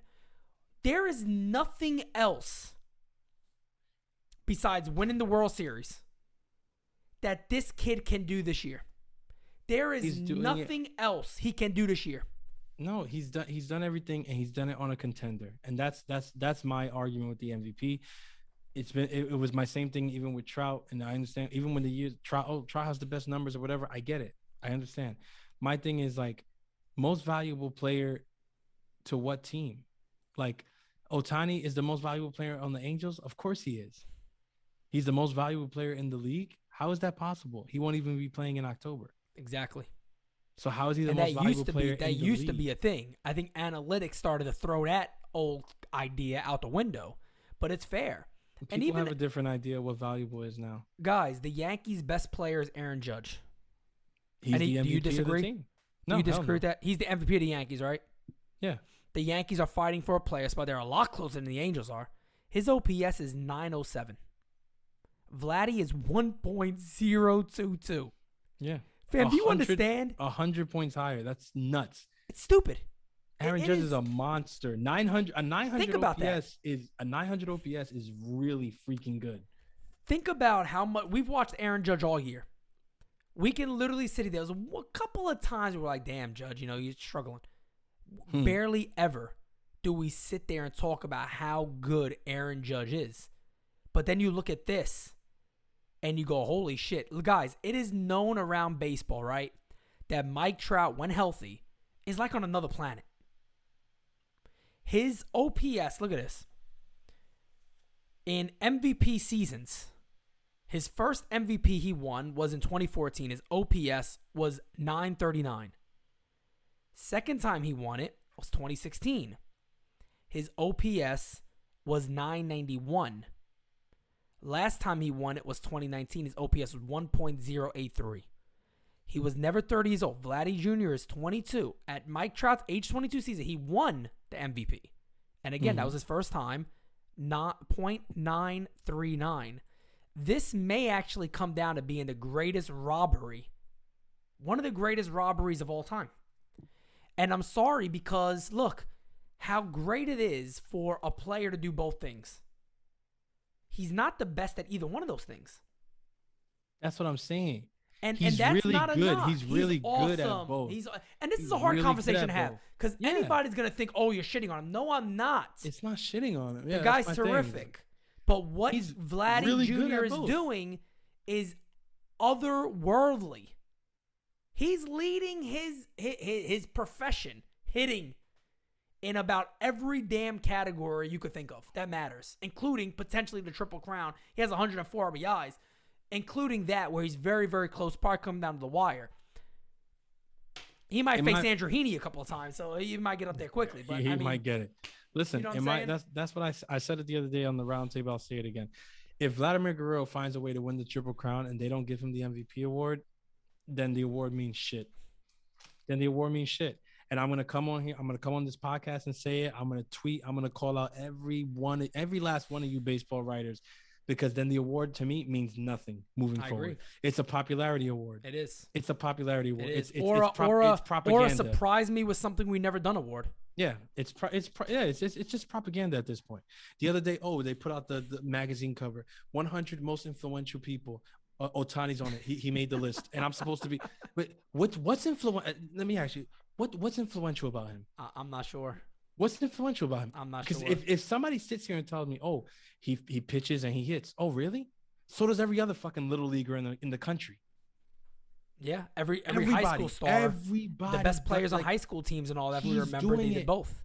Yes, College. He's doing it in the major leagues. Yes, that's awesome. This is the first time we're seeing that. Yes, is this historical? 100%. Is it Hall of Fame worthy? I guarantee you it is. But 100 most influential people because he's doing something that kids are doing, 12-year-olds do. Just at the highest level. But still. You know what I'm saying? No, but I'm saying if they're saying he's the most influential because of the action of pitching and hitting, right? What's the influence? What's the influence? Because I'm saying people pitch and hit all the way up to the majors, and then they can't anymore because they say, no, you got to pick one or whatever. Now, because he does it so effectively at both levels, he's been able to do it in the major league. But what influence does that have? Because just because he's doing it doesn't mean they're going to start letting kids do it. Right. Some people are saying, "Oh, you're going to see a lot of two-way players coming up now." You may see a couple more. You'll probably see more now. Yeah, you'll see a couple more. Yeah, but it's not going to be this ridiculous influx of two-way players now. Right. The GMs and baseball and analytics people who are running the game right now, they don't believe in that shit. Right. They don't believe in that shit. The consensus is that Ohtani is an outlier and that players still need to choose one. If they're going to be elite, they got to choose one or the other. Yep. Because it doesn't happen. It doesn't happen. It doesn't. What we're seeing with Ohtani is true. We don't see that all the time. Yep. So credit to that. Maybe they should make a special award for what he's doing. Yeah. Maybe MVP is not the award for him, but maybe there is something. There is something like some historical thing or whatever. There got to be something. Maybe. I agree. I don't know. But I agree with you. Well, it is what it is.